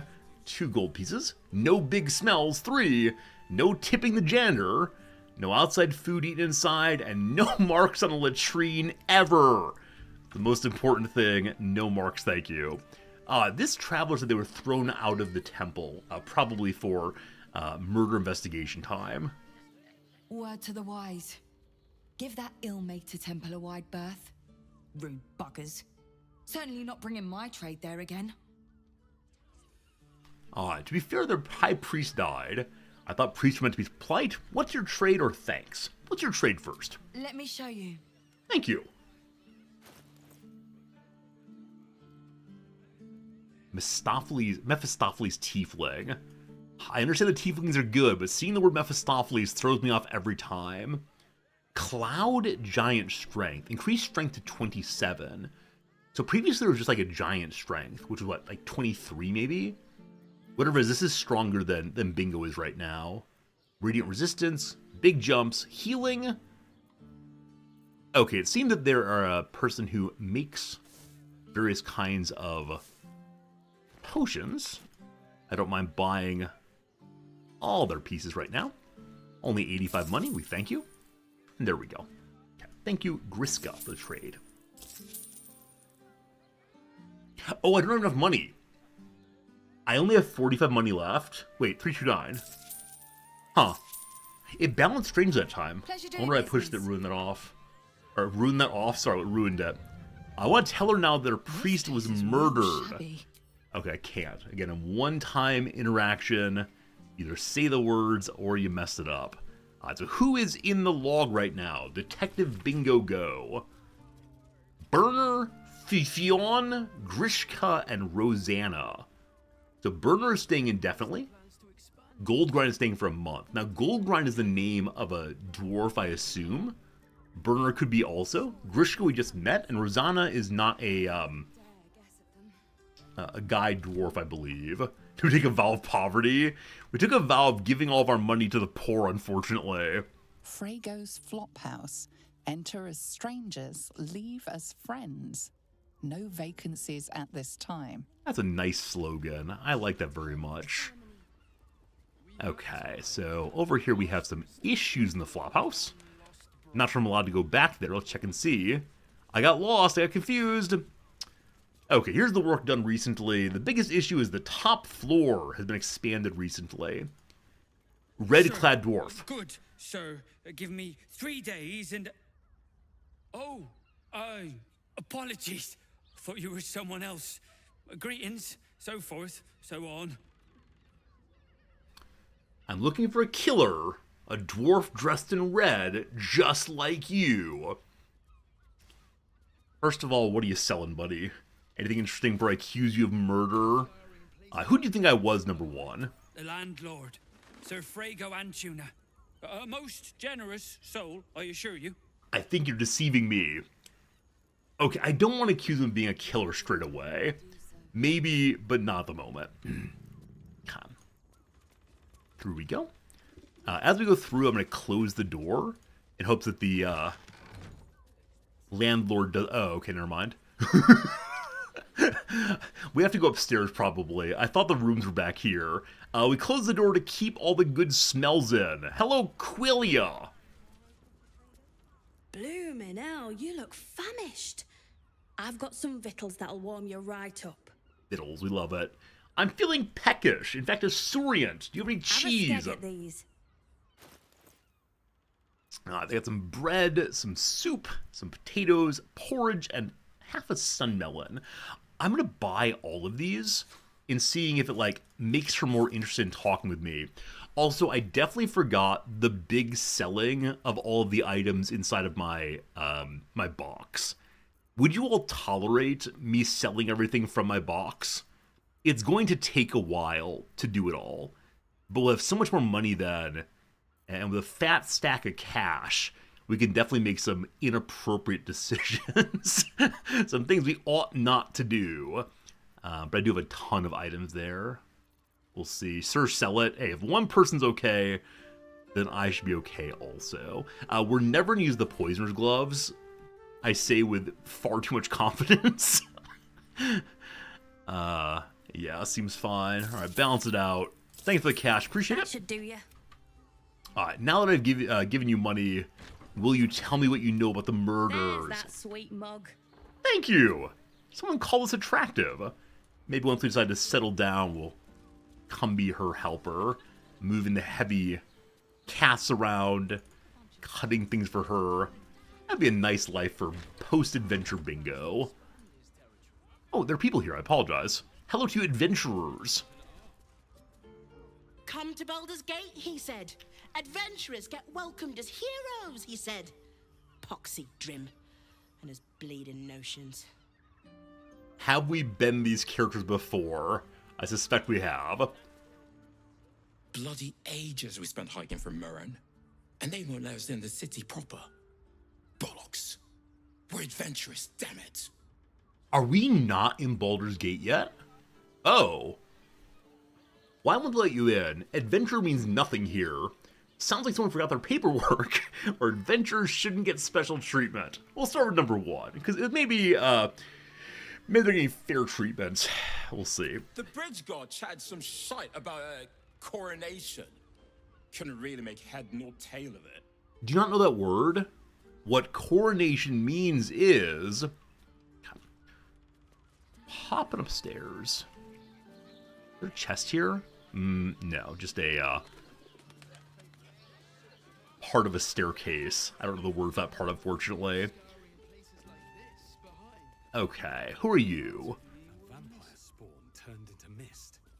A vampire spawn turned into mist. How on earth did we know those vampires? Okay, maybe the vampire we're looking for is around here. I'm sorry, what? I'm sorry, what? Friends, suddenly vampires. Lots of locked chests. I do want to check those out, but I believe we're looking for a door instead of a chest. Maybe.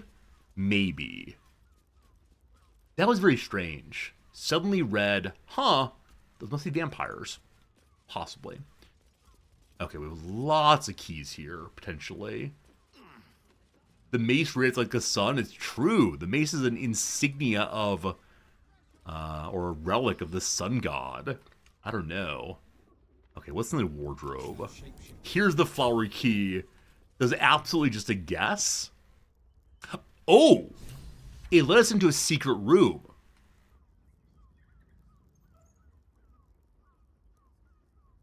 The downstairs dwarf may actually be the big bad here. Hey, Reginald, good seeing you. There's a cat downstairs also? We gotta find that for sure. Need more conversations with animals. Or possibly the owner of this place, because this is not a rentable room. This is the 20 money upstairs extension. Oh, the cat's here.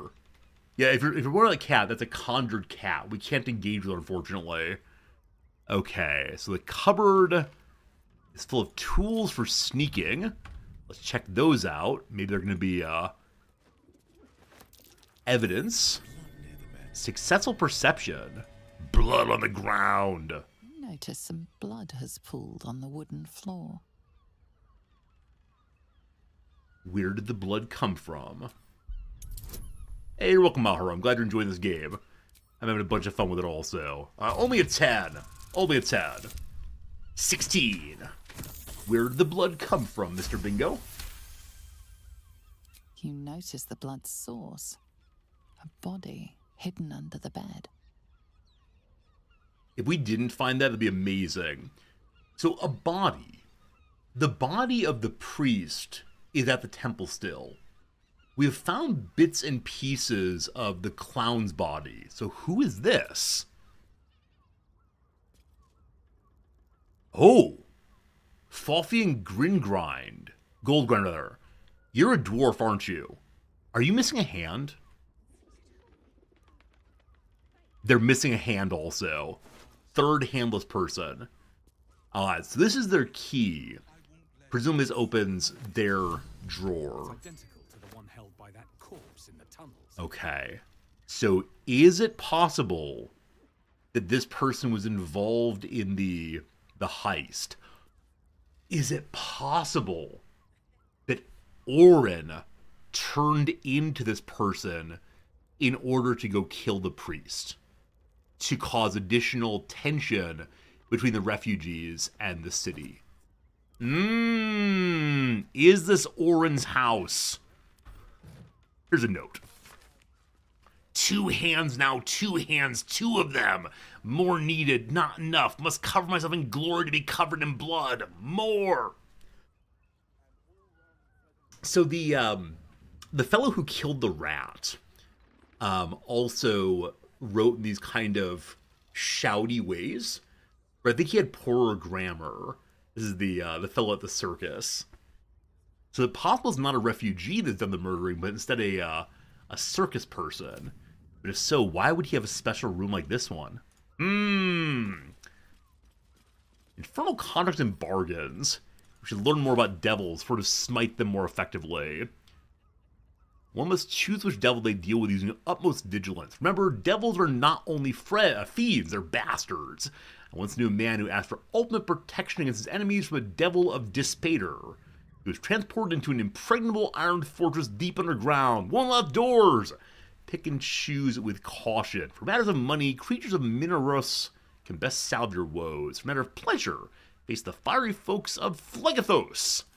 We will not be consorting with any demons. Thank you for your time. Alright. Over this way, there's a bright orange piece to investigate. We'll do that presently. What's this? Malice. I haven't seen this one before. It's a special poison that leads to blind and poison both. I've yet to use any oils at all, I believe. Gotta work on that at some point soon. What's in the wardrobe? Oh, what's this? Scarlet leather armor. It's a stealthy item, but it looks really cool. Let's go and try it on just to see if it looks fascinating. Wait, this is stealthy armor? Maybe from the bowels of hell with red everything. Maybe I don't know what stealth means anymore. That is amazing. Hey, Jalen, what's up? I guess you could change its color. Maybe someone did so. Got a little overexcited about these things. A sheep butchered with creative zeal is labeled. What is a sheep butchered with creative zeal? Blood, blood, blood. Despite the detailed illustrations of muscle and bone, it's quickly obvious this is no medical journal. The language is practical, unrefined, describing how to get the best cuts of meat, which bits are considered Noel chum, and how to deal with a range of stains and odors. Looking closely, you notice scratchy annotations detailing how to adapt these techniques for human-shaped bodies. Friends, we get a smite pretty soon? A disguise kit. Okay. So it may not be magical shape-shifting, but instead someone spending a long time putting on clown makeup, perhaps. I think I'm seeing some evil, though. The plan for the temple. These tunnels are full of shapeshifters. So it seems to be the case that the refugees that the priest let in were not actually refugees in the way he thought. Maybe they were refugee shapeshifters. Don't they need homes too? Those wishing to face the Dreadlord's tribunal enter the Temple of Baal must slay the targets on this list and frame the corpse of murder by the cult of the Absolute. Bring the victim's hand as proof of the killing. Walk in blood aspirant. Okay, so we know that Orin, I think that Orin is the champion of Baal. So this is instructions from Orin, maybe, attempting to help other people join her cult. So the Duke that the Emperor loved is killed by one of them. Lorgan is dead. Dribbles is dead. All right, so I suspected the person who killed Lorgan had also killed Dribbles. They had. Rainforest, Pear Tree, Highberry. So the ones at the bottom here are all still alive. I wonder if I'll have to go save one of them. Figaro and Cora and Chef Rovere. Neshalisha,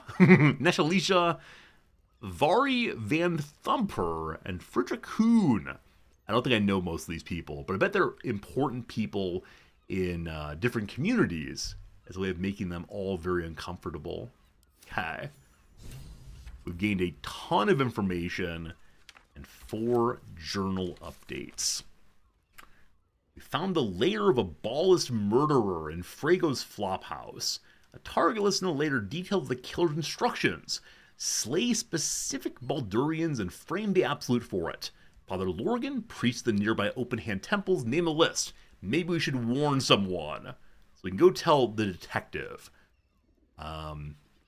I sort of want to go back and tell the rector, but I should probably tell the investigator first. This is part of Orin's questline. Okay.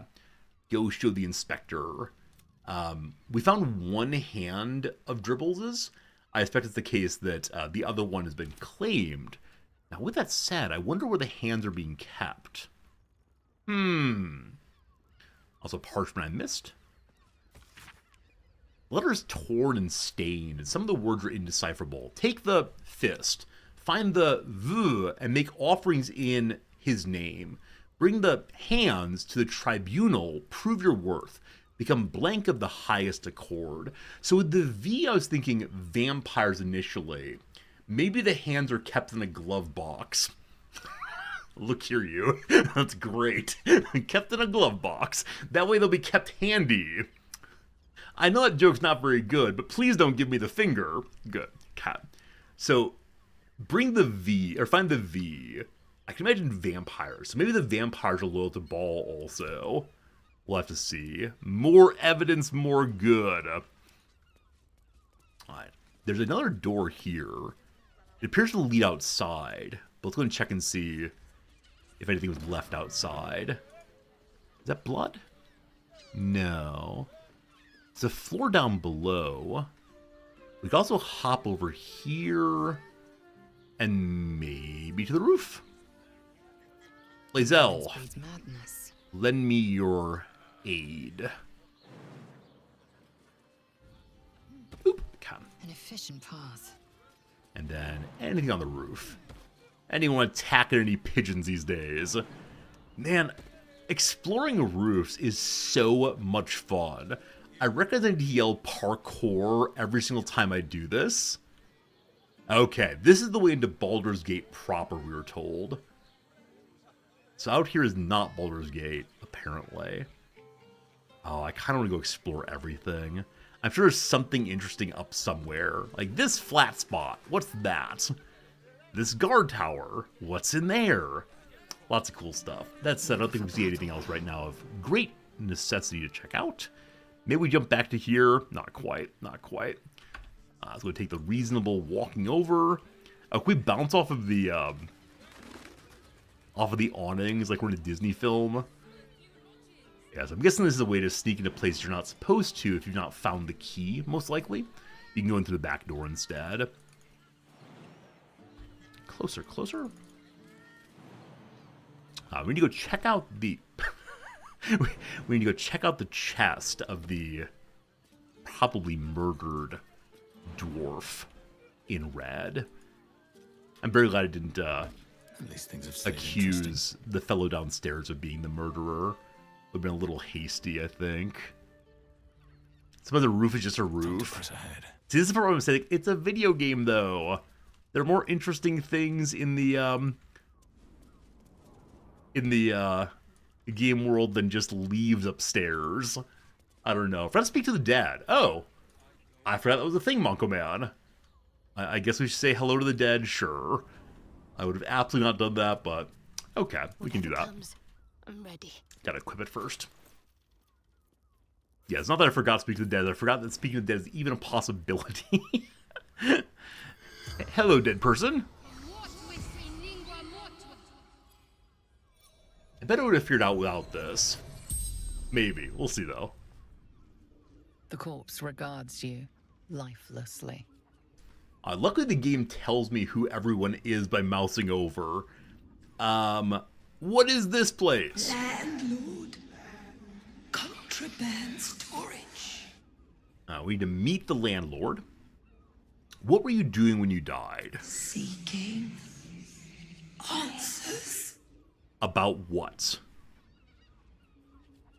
My boy had a secret. Does that mean your son? Secret. Or does that mean, like, my boy? We've asked 3 questions now. I want to ask, how did you die? But I worry they won't say who did it. Because the landlord's room could be used by the assistant. What was the secret? Killed folk slowly. He liked it. That's rough. That's rough.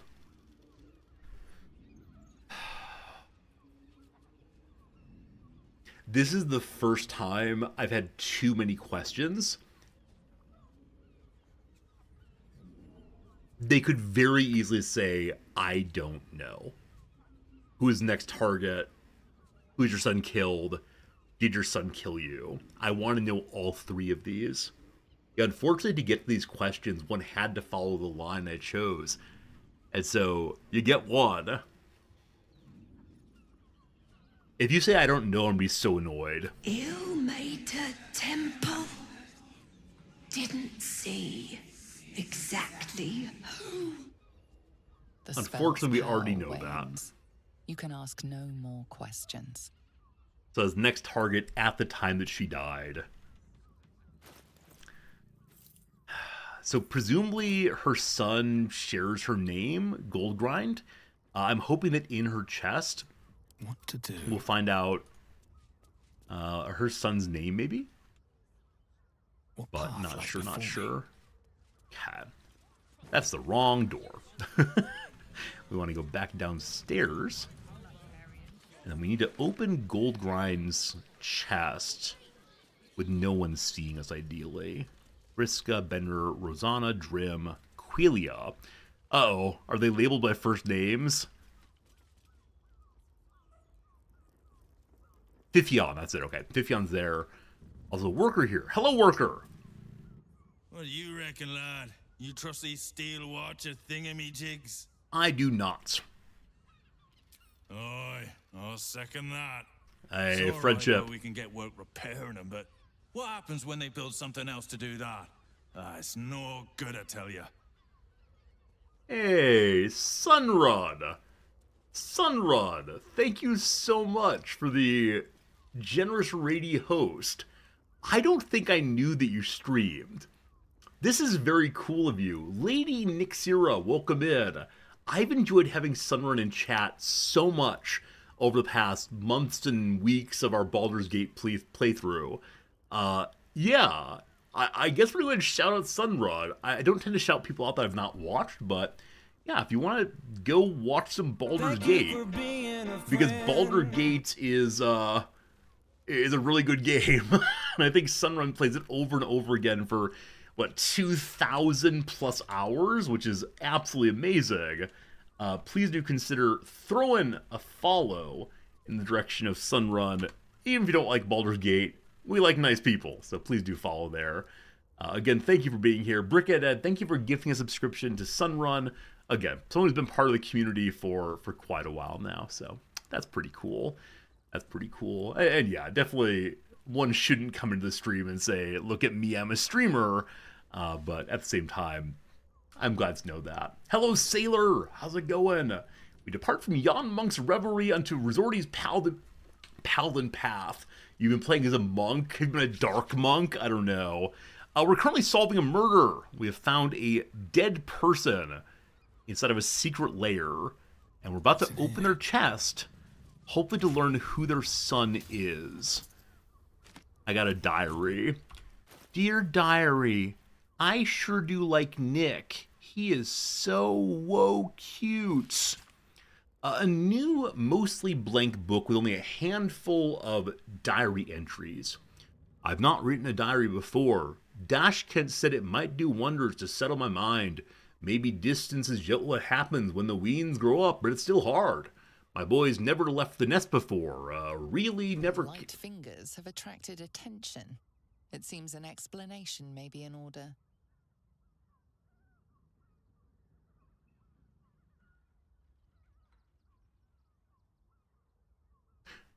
Did he notice I was holding the books in my hands?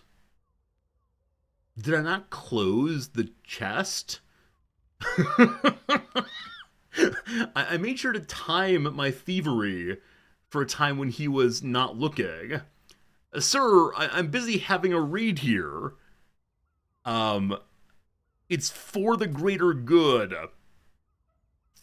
I'm minding my own business, nothing to do with me. That's not exactly true. But here we go. It's everything to do with me. However, I'm indicating it may not be. We'll see. Alright, we're friends, right? We talked about how awful the big machines are. Walk free for now, but your stories won't land so well if you're caught again. Huh, so how does that work, team? I assume that the your thieving only happened if you were actively inside of the box. And we almost certainly were not. Is it also engaging with stolen items while someone's nearby? Which is strange to me, because we're just reading a book. Weird. Weird. You're playing your very first honor mode ever. Wait, Sunrun, is it your first honor mode you're doing, or your first honor mode as a monk? If it's your first honor mode, good luck. If it's as a monk, must be fun. Must be fun indeed. Let's now go hide in a corner somewhere to read the book. Maybe it's inside the chest still. It's possible I had it open. Oh yeah, no one can follow me in here. We're gonna have a big old bath together. All in, time for a family bath. Alright. Got a bathrobe, baby? No bathrobes. We were actually not allowed to use the bathtub directly. What a shame, what a shame. Okay. Pardon me, I was reading aloud. Gotta get back to that. My boy's never left the nest before. Really never cared to. I know he's older than most who still live in the, with their mams, but I never cared about that. I don't think he has either. I just see so differently, too. Secretive, rude, brash, gods, I don't know what is about this. Maybe Dash Kent was wrong. I don't feel better at all. Alright, so we learned nothing new there at all, unfortunately. We didn't learn who her son is or where he's going to be. I really don't want to accuse the fellow downstairs, but I don't have sufficient evidence right now to make the claim I want to. So, may I ask the guy downstairs about the landlord? Oh, Dashka, wait. Now, I don't want to say that only one person in the world is named Dash Kent. However, he has a different family name, though. It's you. Most definitely not anyone else. Salutations and hello and whatnot. Okay. So we can follow down the path of accusation. I don't know if I should go get the detective first. I don't want the detective taking credit for my hard work here.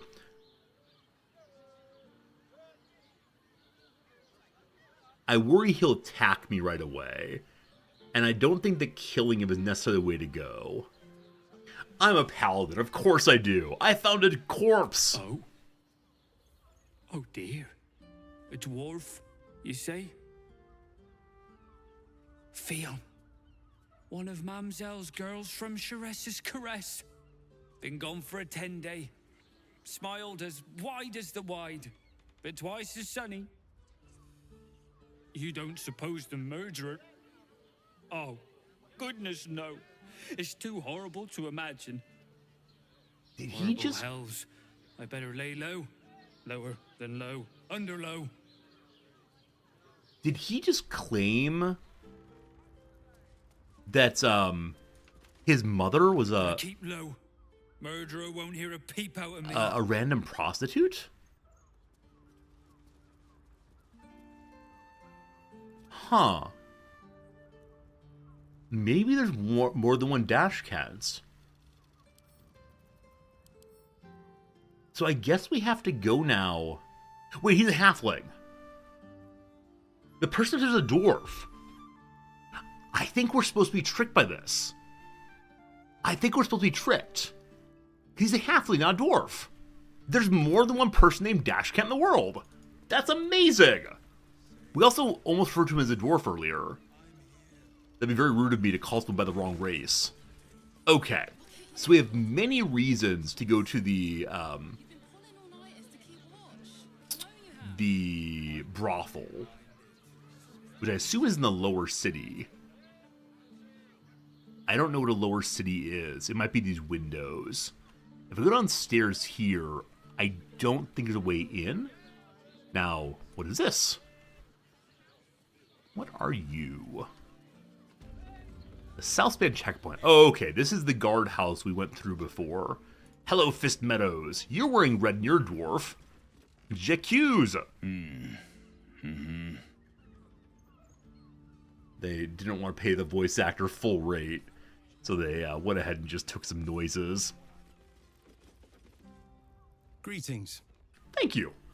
And also with your spirit. Alright, let's go and continue on a bit now. There's a staircase down here. All staircases lead to the same place. And, you know, that might be a way to an underhalls. We'll see, we'll see. Okay, we spoke to you all before. I'm looking for other signs. Like, here be this kind of store. Hey, speaking of which, hello to you, Thodrick. Are you a vendor? Finest fish caught this morning. What'll it be? I will see your fish. I like this. I really like there are just random little vendors doing random little vendor things. Not every character needs to be a hero. Not every character needs to sell the greatest weapons of all time. Back soon. Fresh catch every day. Just some guaranteed. guy covered in blood. Honest fisherman blood guy. Okay, what is this building? What are you? Here goes nothing.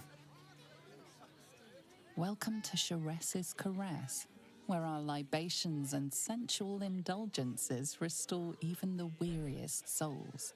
I think many a Final Fantasy game has this moment. It is time to engage in possibly negotiable romance. Oh, we're not queuing for Sharess's Caress. Not yet, anyway.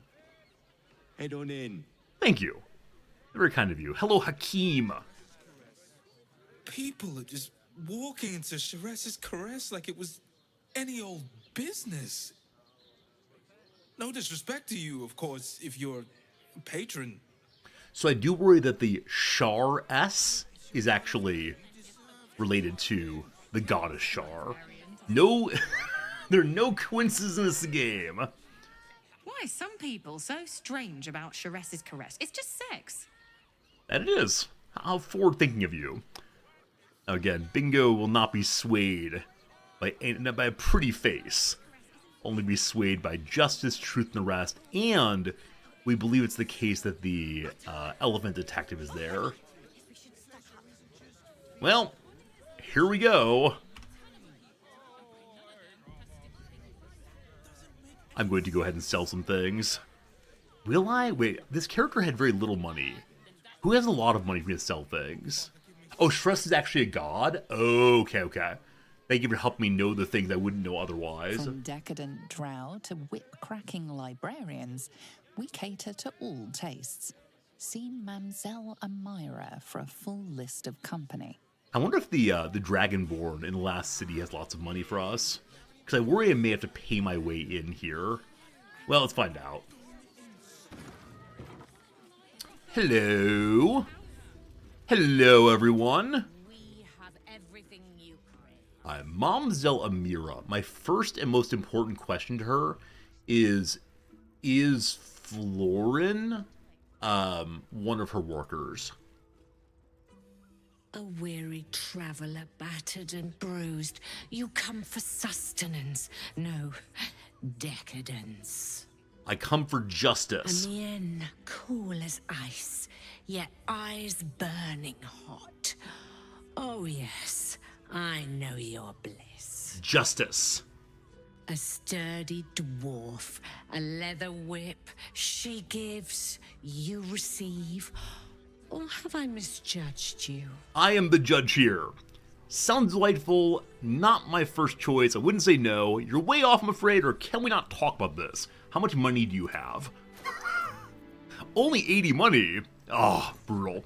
Alright, this is not what's important to me right now, but thank you. I've got some questions. Sweeting, are you blushing? There is no shame in pleasure, even less when the pleasure is pain. I have no It's shame. Fion you seek, our stern librarian. She isn't here today, alas. Your penance must wait. Well, we've other ways to fill your void. A drink for one, a pair of drow for another. Choose your sin. Okay, so we know that the named dwarf upstairs is one of her people. Well, the Stern Librarian back tomorrow. You have drow escorts in hand. Sounds tempting. Are there other options for ... companionship or justice? In the flop house lies a fresh killed corpse, a lady dwarf. Is that Fion? Murdered! Ye gods, the poor thing! Oh, by the mother of cats, I pray she didn't suffer. The other miss that person face. suffers. Else, the regulars will miss her more. They swarmed her like honeybees at the hive. Oh. Losing Fion slashed a big hole in my coin purse. I should get to replacing her. May I go look in her room? A woman's dead, you're concerned about money. You can spare her reward information or on to other matters. I mean, number one, feels shamey but I need to get a clear sense of, yeah, a clear sense of what on earth Fion's life was here. Sweeting, this is Baldur's Gate. I've seen more murders than a butcher's right eye. There'll be time for tears. Cruel as it is, I must turn my mind to business, or, more precisely, the lack of it.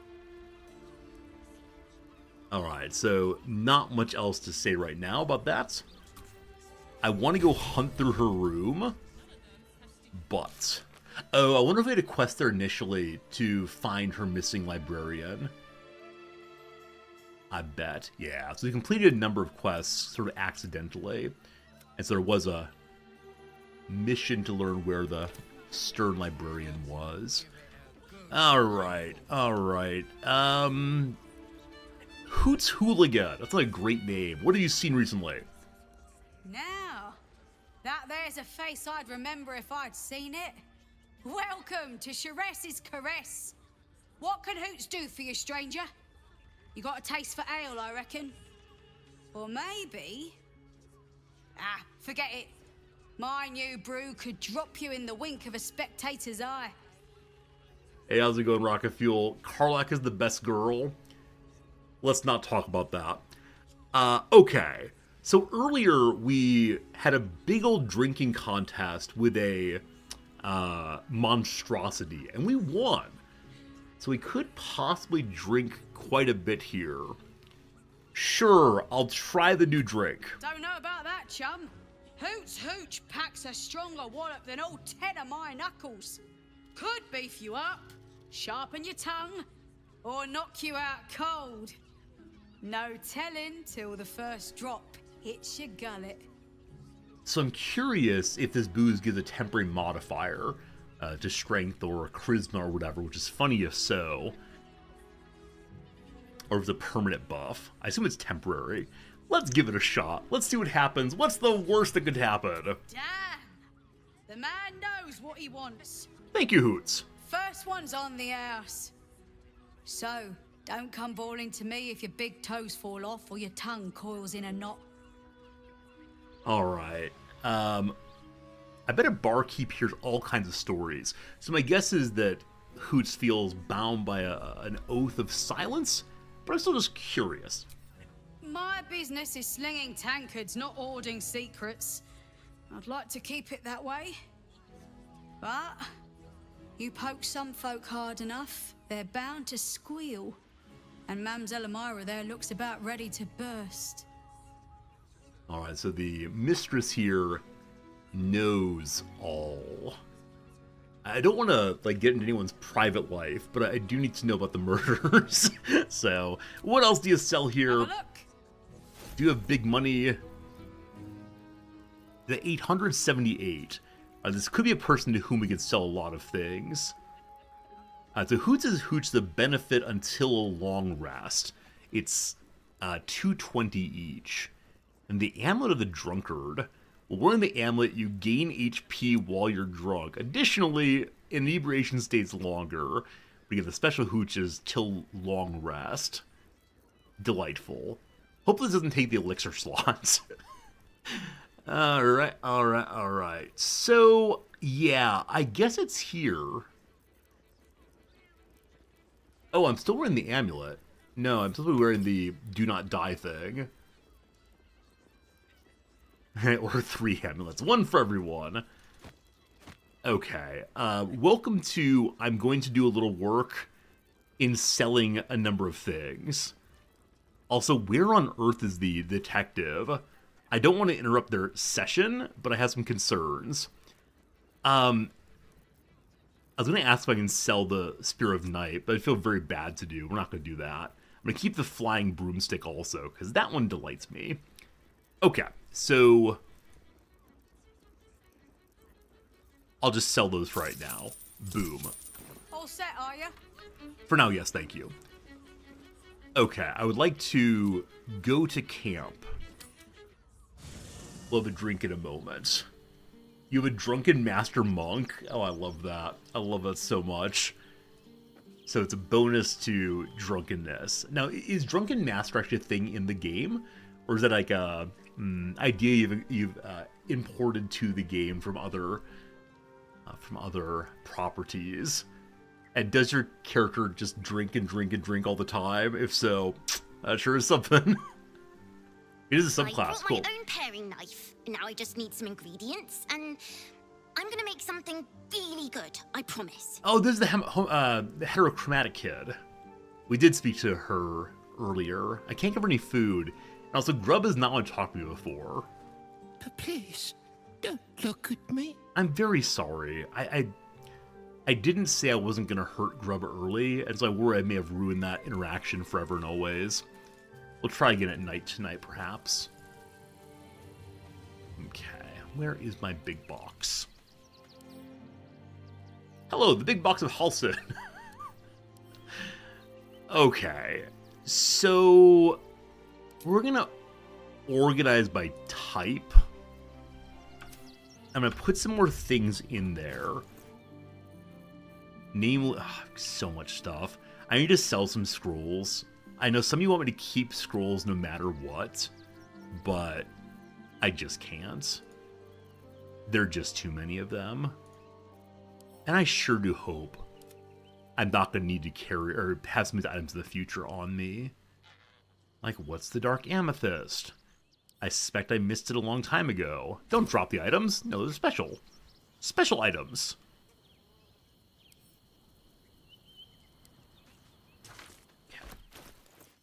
We are hoarding all reading items as best we can.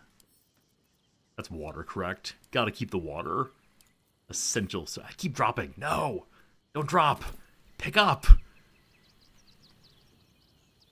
Can I drag and drop on these? I can put on top, but that's kind of cute. That's kind of cute. We'll leave those there for now. Cat. Or use them? I mean, there probably are places to use these special items. Oh, the scrolls, you mean? Oh. Well, no. We'll not be using the scrolls anytime soon, I don't believe. No. Holy water, though. I'm sure I'll use that someday. The clown hammer is a 7 to 16 damage. What's my other current hammer? It is 7 to 19. The hammer here is haha funny. I guess the fits of laughter probably like stun a character. But as right now, I don't want to deal with that, unfortunately. How it goes. The dead rats, I feel I should probably keep. That seems... Oh, I can't. I'll keep it in my... It's a dead rat. I'm going to leave the dead rat here as a happy reminder. Looks ridiculous. I don't know what to do with that. I don't know. Alright, I think that's most everything for now. I'm sure I missed some items that I want to keep or put away or something, but better than it was previously. So we organize all of this. We now grab some items to sell. Okay, we organize by type once more. I am amazed to see that Will is still here. So maybe you have to be alive to be taken to the hell plane to which he's been damned. So have I actually saved Will from substantial suffering? If so, what is this? Bicorn of a Sea Beast. Cape of the Red Prince. I don't recall having these, but cool. Okay, so the empty sacks are worth very, very little. Resurrect him? Never. He stays in the box. No, don't shoot these things. Okay, so I need to grab, add to wares. Oh boy. I said this might take a while, and friends, you know what? This might take a while. It is the case that I have an ad break running in just a moment here. Actually, just started, I'm sorry. Corrosive Flail we're not going to use. The Great Sword, I loved having. I'm going to keep it for reasons of happiness. Knife of the Undermountain King. I don't recall what that is. Weapon enchantment +2 is pretty great, but we're never having any finesse items, so no. Melf's first staff I'll keep because some of you think it's funny. Feller Louve, I think, is like a super special weapon in the history of all that jazz, so we'll keep that. Spoiled Treacle Tart will sell. Salamis go into the bag. Sword of Justice. We earn that for doing good work in the world. Okay, grab all of you. Go to camp. Oops. What? Not camp, sorry. Go to wares, rather. Justiciar Mail we were keeping earlier for Shadow Hearts. 2 acid damage I can't imagine using right now. Protection against Charm seems good. You can't fall on ice seems good. Wrath I don't use, so we'll go and sell that. Amulet of Restoration gave early healing. I don't think we'd be using this. But I can throw it in the pocket of Gale in case we need some healing very quickly. The slashing versus bludgeoning confuses me too much. We'll sell that. 2 cat collars and dog collars we'll keep. When a cantrip deals damage, etc., no. Okay, a liar, no. Lots of books and such. When there are 2 of them, I would like to take one of them. But I think it's a little awkward to do, isn't it? Well, maybe not so much. Now, one big issue is going to be finding a character who can buy a large amount of these things.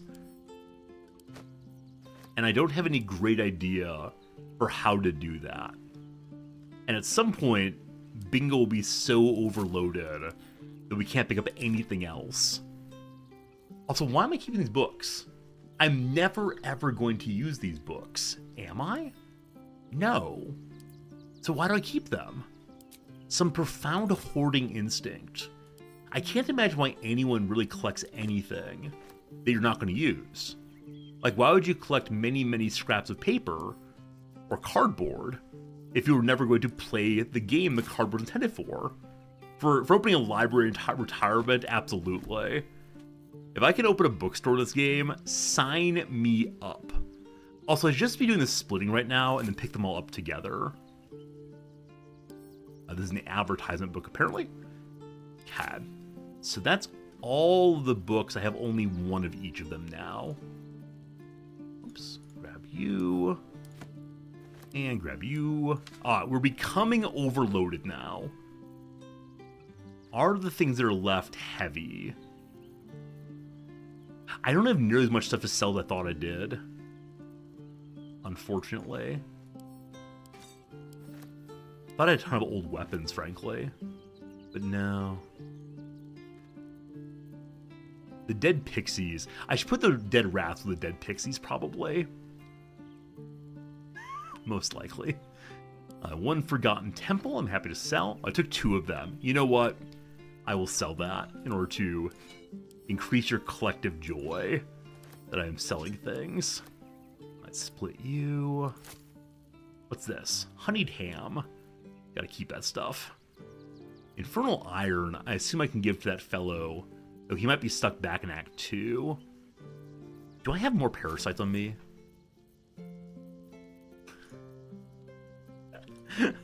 Behold!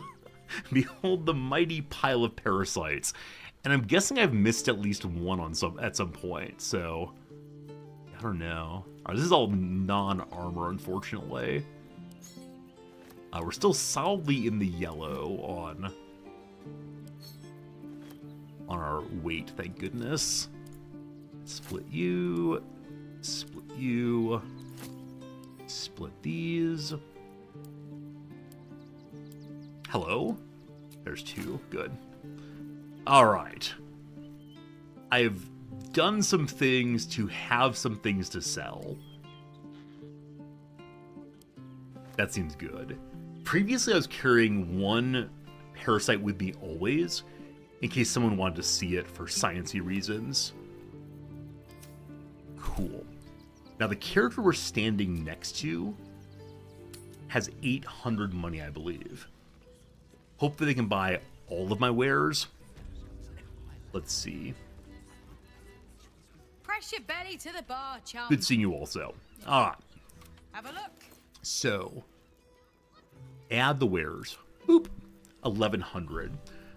Okay, if I buy their additional booze and I ask to balance, we're fine then. Now, is the booze a good purchase? I don't know. I don't know. They still have 300 money, so let's go through and find the things I will most likely never use. Cures blind, silence, paralyzed, and poisoned. That's amazing. I had no idea anything like that. Fire resistance, I'm sure I'll use at some point. Arsonist oil, I'll probably never use. Sharpness, it's diluted. That seems kind of weak. From name alone, we're selling stuff. Poison. Probably use poison to make people fall asleep in combat. Bark skin I'll never use, as Bingo and Lae'zel and Shadowheart's armor is really high, and I can't imagine having it on Gale. The Colossus. Deal bonus damage, gain advantage on strength checks, etc. Maybe. Poison resistance, can't imagine using it. I'm guessing also that poison is Act 1 Underdark fun. Carabuson's poison and gift. Don't recall getting those. How much is Malice? Only 41. Oil of accuracy. Wow. Bonus to attack rolls. That seems good. What are all these items I have that seem pretty good after all? I don't know. I don't know what they are. Invisibility I will never use. We're not sneaking and hiding in corners. Mind reading seemed outrageous. Never gonna use that. Potion of sleep. Huh. Maybe that's good for throwing at someone. Throwing feels like it wastes a turn, though. Okay, so we have a little bit more money we can get out of this character. So I'll sell some arrows, as I never use specialized arrows, because why would anyone do that? It seems like it's cheating, obviously, to use items that might help you. Arcane Lock. Can't imagine using that. Alright, we thank you for your money, we thank you for your time. All set, are ya? And now, are we still overweight? Nope, we're in good weight now, so we'll work off of that. Kira the cat! Hello, Kira!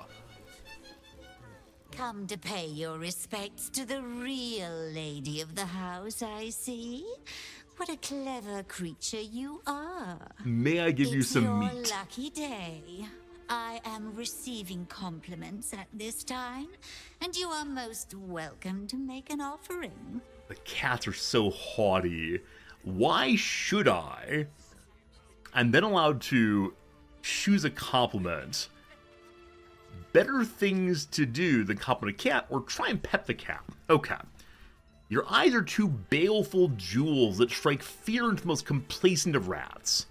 Your paws are fit to overturn only the daintiest crystalware. Your glorious tail can trip an unsuspecting servant with the grace of an empress. I'm gonna go with your paws are dainty. I think they want a compliment appearance. You are quite correct. I consider them one of my finest features.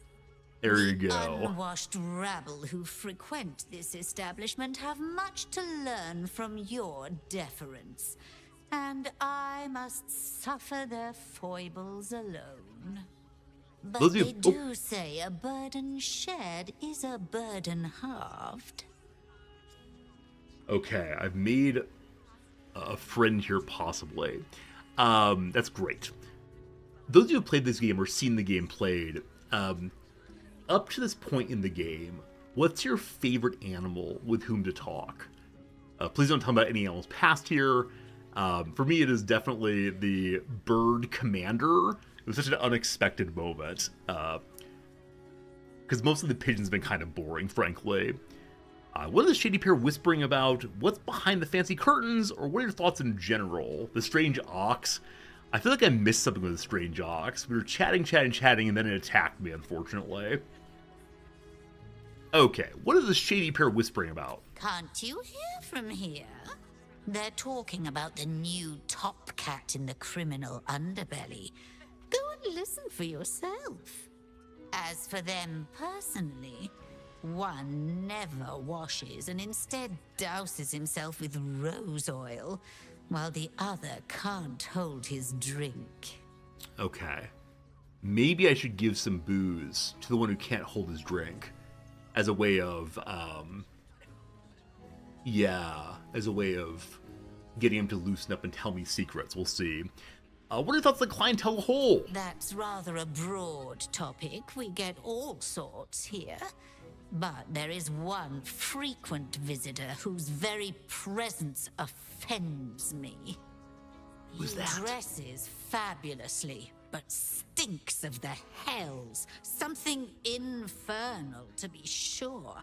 Abhorrent. Is this Raphael? Or is there some other devil I'm gonna have to kill very soon? Who's for the fancy curtains? The Drow, two of our most popular courtesans. A night with them seems to be rather life-changing, if you can afford it. I wonder how much it costs. Of course, they are siblings, but judging from the throngs of clients they draw, most of the city is as disgusting as they are.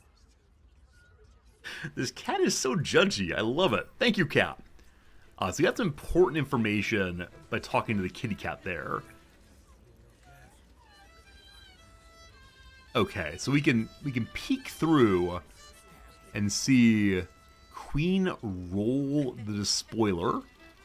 Various people inside. I think there's a dwarf in here. Monsieur Chapeau. So it is nothing, or no one I recognize by name. This is me being very, very creepy, isn't it? And then Nim Orleth. Interesting. Okay, also a door. I'm about to go through the doors. Very good. Various citizens here. Courtesan in Arenia. Flirting with a fist. Okay. So I want to stand here and listen if I can. The two shady fellows.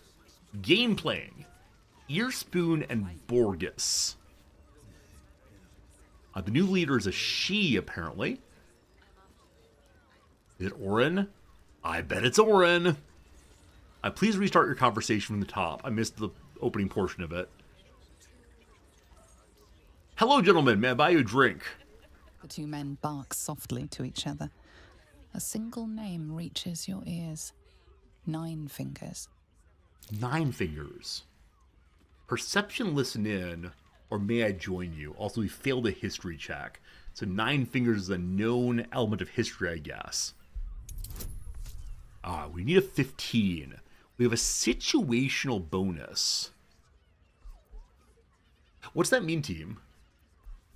And the Halberd of Vigilance gives me a bonus to perception checks.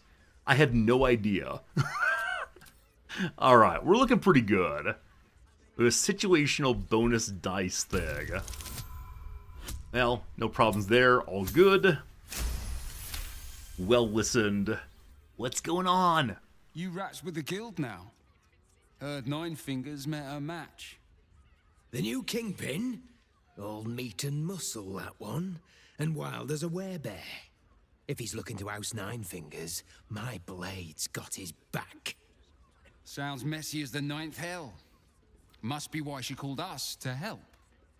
Is that right? The way I heard it, you, Zent, cut a deal with the new... Zent. Hold on. You there! Getting up in our affairs? No. Alright, so one of them is from the guild, one is from the Zent. Zent are the traitor group. 9 Fingers is leading the Zent, I believe. And there's someone new who's trying to lead the, No. 9 Fingers leads the guild of all the baddies. And there's someone new challenging her rule, maybe. Alright, I'd like to take part. Your airing matters in a brothel, or give me your money.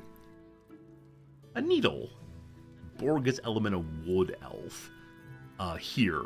Have a ray of enfeeblement. I thank you for the deal. He's got you there, Spoon. Don't matter. This discussion doesn't concern you, so why don't you make tracks? Yeah, I don't want to get involved with murderers and rogues and so on, so I'll leave them alone. Very good. We learned some information, though, about 9 fingers. Okay, this is the back behind the bar area. Hey, another chef. Hello, chef. Sauceman What's that type chorizo. of service down here, love? I've got a husband. And you ain't my type. Chorizo, I love it. Not looking for service, I can do better than you, or I can show you pleasures your husband never could. Thank the gods. I've had too many miscreants think my kitchen's just another themed playroom. Oh, poor chorizo. What food do you sell? I suppose, if you're willing to pay for it. He's got some meat and some meat. We're good on meat, I thank you. He has no money. Now get out from under my feet, would you? He's a gold dwarf. What makes dwarves gold? Dwarves are known for confidence and keen intuition. Their deep kingdom values family, ritual, and fine craftsmanship. Yeah, I'm a little bummed we're not going to any dwarf kingdom in this game. At least not that I know of yet, but interesting. We're not supposed to go into the back room here. And the barkeeper was very nice to us, so I'll respect their request this time. Okay, this door is permissible, though. Hello, back end. Oh, wow. Okay, so a balcony on which people can hang out and drink, I guess. Though they're all unnamed, unfortunately, so not much doing there. That seems nice, though. A little warm day hanging out. All right, so this is the inner room, it Cabaret seems. here featuring Roll the Despoiler. The highest kicks in Baldur's Gate guaranteed. So I'm trying to find an investigator. We don't have to charge, pay money just for going through. Here are the drow, who are apparently the most special feature around. R for Gregorio. Is this the fellow who he threw out of his home because he wasn't being nice and sharing? I wanted to help him share, but couldn't figure out how to do so. 9 hells! You followed me all the way here? What could you possibly want with me now? Literally nothing. Didn't we find a key in his home? But I couldn't find a way into... where the key opened? Maybe? Or did it open his bedroom? Lay Zelda on stage! Maybe play the piano. That'd be fun. We may not, unfortunately. Okay, so I'm not seeing the investigator in here. And this just leads outside, puts you a little bit of air, possibly. Now, may I miss a staircase? Also, I do wonder if the, what's the word for it? There's a staircase. I do wonder if the, various courtesans would have ways of helping us. Hey, there they are! Sorry, that was kind of loud. Very unexpected. I thought we'd have to stumble into the room where Valeria was involved in pleasure with someone. But... hello, Valeria.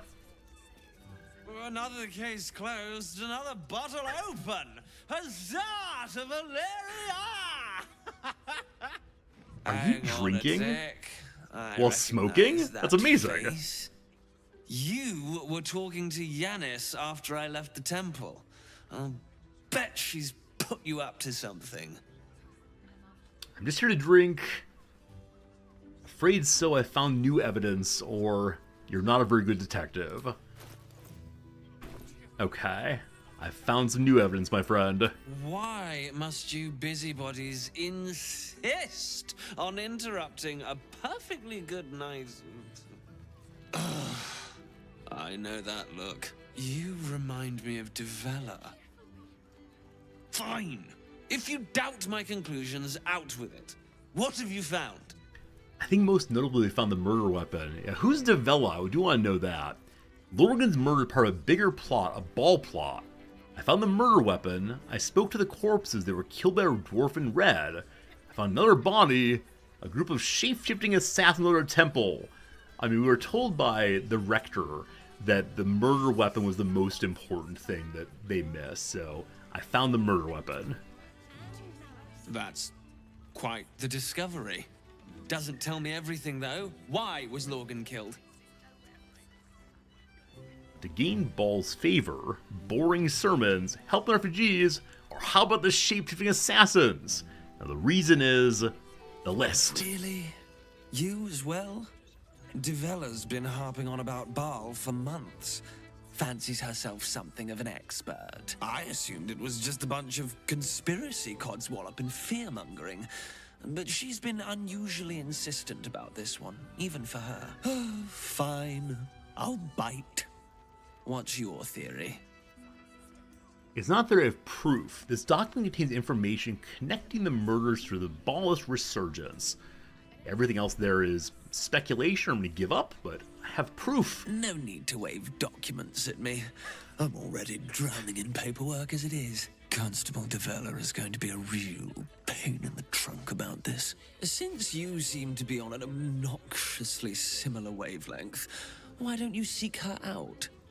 She'll be at the Elf Song Tavern. Show her the list, and I'll stay and inform the Fist here. Oh, and you'll need this pass. Oh. It'll give you access to the lower city. I didn't realize we wouldn't be able to get out. That's amazing. The smoking, the drinking. Well? What a trick. What are you waiting for? You've a bloody conspiracy to solve. Move! I'm a little dismayed that the detective gave up so quickly, as opposed to helping us in the search. But. If the constable is a more serious detective, that'd be good for us. In our outside area, just looking for named characters. Not much right now. We're about to go to the lower city. I think we're going to find some things we don't want to see if we keep going to people's rooms, but currently investigating. The upper floor, it's called. What does this one say? Nymph's Grotto sign. I expect these are like the theme rooms mentioned previously. Elminster's Library. Oh, if you want to play in Elminster's Library, have we got news for you? And maybe on a future playthrough. We are curious, we are interested, but we don't want to embarrass anyone right now, so I think I'm okay.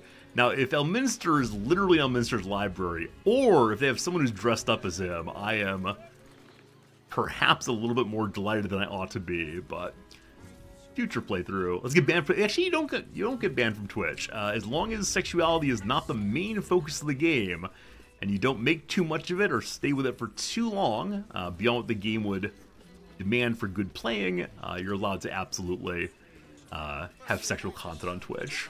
It's just about how you approach it in some measure, and if you're trying to be intentionally scandalizing. Alright. What is this shop here?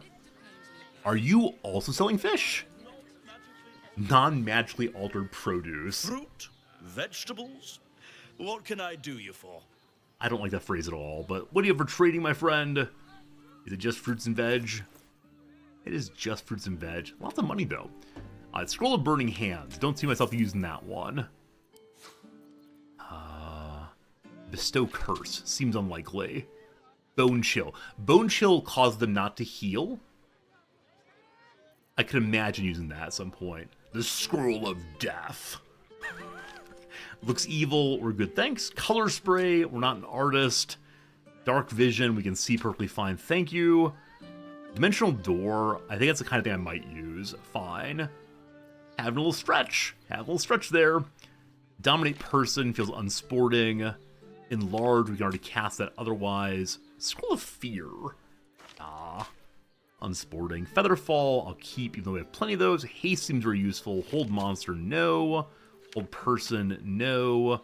Invisibility, we're not Skulkers, thank you. Magic Weapon, no. I'm sure I'm selling things that some of you are like, no, Resorty. Oh, I actually have way too much in there. I'm sorry, I got overly excited at selling all of my things. So, I'll take back the expensive ones for right now, so I can sell them again in the future. Ah, very good, my friend. I thank you for the trade. We're up to 2,000 money now. Very good, very good. I'm always surprised when characters will buy things that are so outside their wheelhouse. Strixana and Cillian. If you are in need of some pleasurable assistance, might I direct you to Sharess's Caress? I only deal with referrals. Okay, I can't imagine spending a night with you, but that's fine. Hello, Cillian. I'm not doing anything. I mean, good day to you. Don't be embarrassed, buddy. It's fine. You're living your life. Okay. So I'm guessing this takes us to the lower city, most likely. And we continue staying in this middle city here. And what is this one called? Up there. Danthelin's dancing axe. Calms Garms. There's a Harper safe house. If I go to a Harper safe house, I wonder if I should bring Jahira with me. I probably should.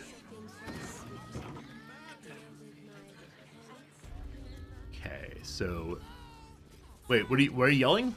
Hello? Put him up! Put him up! Put what up? What do you want? Brace for a fight or go away? What do you want? Yay! You spoke to me! Nobody ever talks to me! My name's Narber, adventurer to be, soon to be the best adventurer anyone's ever seen. As soon as I figure out what kind of adventurer I want to be. What do you think? Can I be a fighter? In earlier Baldur's Gates, isn't there like the adoring fan? Oh no, maybe those were in Elder Scroll games. This really annoying adventurer to be who chases you around saying how great you are. Oh, the character's actually Co Carnage. I didn't hear the voice, but yeah, we know Co. We know Co. Alright, less talking, more fighting. Follow your dreams. Pick a different career. Follow your dreams, buddy. Right you are. I'll just find something to punch, I guess. It won't hurt, will it? No, surely not. You can punch me. Oh, is he gone? Oh, he's still here. He's still here. Roar! Roar! Roar! Are you scared? Did you wet your pants? Did you? Did you? No, man, all good vibes. All good vibes.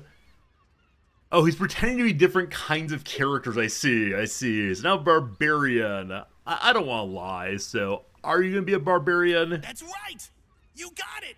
Yay! So how did I do? Are you quaking in your boots with fear? Not quite. Can I invite you to be a paladin? Appreciate the honesty.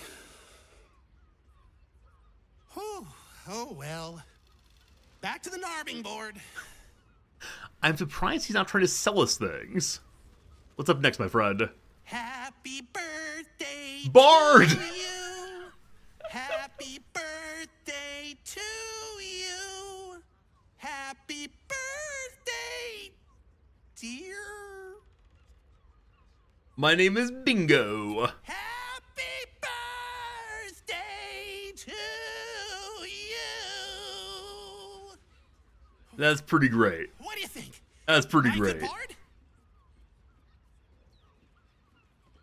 I don't want to be rude. You were great. Thank you. What's next? Bless us with your gentle, holy spirit. No, soul, no, spirit. Your powers, your divine powers. Bother. All right. Not the world's greatest paladin. Let's stay with Bard. Felt a bit lowbrow for Narber. What's a bard gonna do? Sing at you? Ha! No, I've decided I'm gonna be a cleric. Now, if you'll excuse me, I must pray. Our holy, most holy, Sacrilege! Heretic! God! Bless us! Please? I want to help him. I honestly want to help him. I worry I can't, though. What god are you praying to? How dare you insult our holy order? There's more than one? Shit. Oh, no. How about Paladin? May I convert you to a Paladin?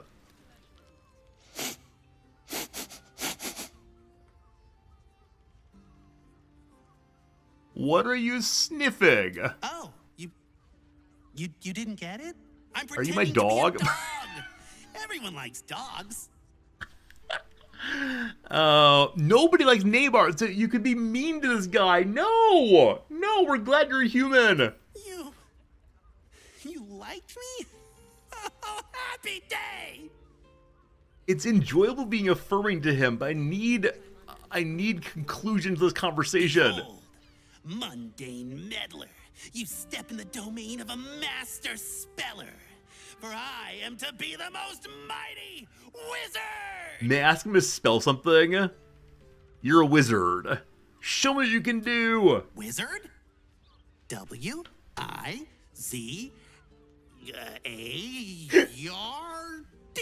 Wizard. He is a master speller. I can stop talking to him, but I want to help him. I believe if I keep talking to him, something positive will happen. That wasn't it, was it? Bum. Maybe there's an achievement for helping him on his path. Know any fiendish philanthropists? Fickle fey financiers? Eldritch employers? I want to make a pact. Alright. We don't believe in warlocks, but My soul? I have to give up my soul to become a warlock? okay. I think there's no resolution, though I do kind of want to keep going. Is there any particular reason to keep talking to him? Please tell me. Other than ha funnies. There is. Alright, we're sticking with it then.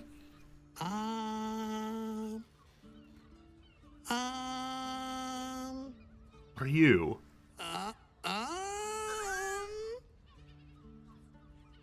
A monk! Oh, hi. I didn't see you there. I was in deep meditation, see? Isn't peace and quiet just the best? Yes, and you're disrupting it. I'm gonna be the best monk there ever was! I can't be mean to this guy. Narba seals his lips, but you feel the pressure of words behind them. The poor thing is straining, fit to burst.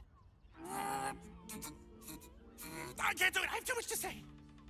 You were right. I can't be a monk. I just want to talk. Talking's great. See, you can say words, make friends, tell everyone everything you're thinking and feeling. As he empties himself of his latest slew of thoughts, you take the opportunity to slip away. If he's Orin, mocking me for wasting my time, I'd be so dismayed. Come back, you. No! Bet you didn't even see me coming. I'm a shadow, a master of sneakery, a rogue!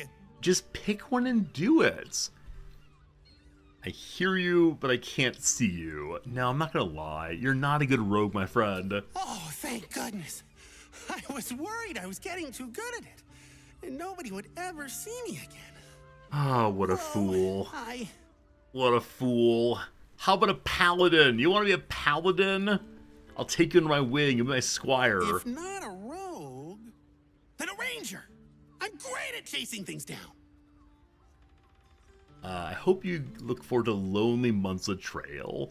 You're great at nothing. God damn it! Why are so many adventure jobs so lonely? I thought you were supposed to have parties. A paladin. Perhaps the answer was deep inside me all along. An ancient spark of arcana. Yes, I was born to be a sorcerer. I can feel it. Cast a spell. Let me focus. I can feel the power. Oh, maybe really. Deep within me. Be awesome if you actually cast a spell. Coming up. It's coming up. Oops. Just ingestion. Oh no. I really believe you, Nibar. All's well, I hope. Not you right Aside now. from Not the you right now, my obvious. friend. Okay. Come on. What's left? My liege, I swear to you an undying oath of absolute devotion. I am but your humble paladin. I accept. Ah, I'm afraid to swear an oath of my own. I cannot be your master. Oh, well. Back to the Narbing board. All he does is boo at me. These roles sure are restrictive, aren't they? Maybe the adventuring life's just not for me. So I really like talking to you. There's not a lot of people that want to talk to me, so I brought you this present. Here. I thank you. I thank you for the gift. Now, what are we gonna talk about if not the adventuring life? Wait. What if I mix the classes? Narmer, you genius! Okay, we did the impossible. We listened to Neighbor until we ran out of questions. You receive the Absolute Confidence Amulet. More performance, less intimidation. I thank you very much, Neighbor, for your fine conversation. I doubt I'll ever use that, but who knows, who knows. Oh, man. What would have happened had I used different characters throughout? Like, when it was time for him to be a cleric, if I had Shadowheart talk to them. That is craziness. Hello, Carmen Pennygood. May I have some clothes, please? Ahoy, stranger. Thanks for stopping by Calm's Gums. I'm Calm. Well, Carmen. What can I do you for? Wasn't much of a joke, Carmen. You've not nailed the patter or let's look at your goods. Let's be nice to you. Sounds good. Get you something a bit fresher than your current outfit. How dare you? Okay, wow. So here's where you can get a bunch of dyes and a bunch of kinds of clothes we've not seen previously. And that will be the question, I suppose. Oh, man. We can't play dress up today, because I do need to leave fairly soon for doctor's appointments. Is really try it on? No. Oh, man. No, we can't do this right now. Maybe another time, but... Remember. Awesome. Unfortunately, when I say maybe another time, it means I'll probably never get to it. But I do like the idea of more dress up, more fun. The Needled Book. Is this how to sew? Can we make our own clothes now? Okay, I believe it's the case the world just shook again. So I'm guessing the Elder Brain is getting closer and closer. Okay, that's enough for now. I thank you, Carm. There's a path upstairs also. And so here in the almost Baldur's Gate area, it's the world just shake again, I think.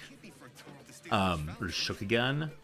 I like that the buildings are more and more two-story and shows off room types we've not seen previously. It's special dyes. Maybe it's the only place to get cobalt, I'm not sure, but I'm not going to steal that kind of thing. Not in this playthrough. Uh-oh. Another Steel Watcher. We were able to stun them out. We have 4 bombs to do so. Probably ought not do right now. Okay, so we were told that there's a Harper's hideout somewhere pretty near to here. It might be upstairs. Need something? I've got the tools for any job. Any job. Oh, do you? Okay, not a ton. Always useful. Lots of water also. My Gale-based water. I'll buy a few more. Because as we get to later fights, I think I need to do more setup. Whatever you're working on, hope that fixes it for you. Oh, she also has heterochromia. Chromia? She has eyes that are multicolored. in the same way that our little gal at the camp does. I wonder, heterochromia? I don't know how to say that right now. What's upstairs? A hero is nothing without the Here right it is. equipment. See Danthelon's dancing axe for all your adventuring needs. Heterochromia, thank you. Is it time to go get Jaheira? I have an insignia of the Harpers. Downstairs, Danthelon's dancing axe. Upstairs, the velveteen elixir. So we still haven't found the bookshop we're supposed to take Gale to. It might be in the lower city, I'm guessing. Also, Bingo's wearing his fashion clothes. Can't give up now. I do like how we look in fashion clothes, but we should probably be in armor clothes. I guess I could dress up everyone in fashion clothes and just be normal people walking around, but yeah.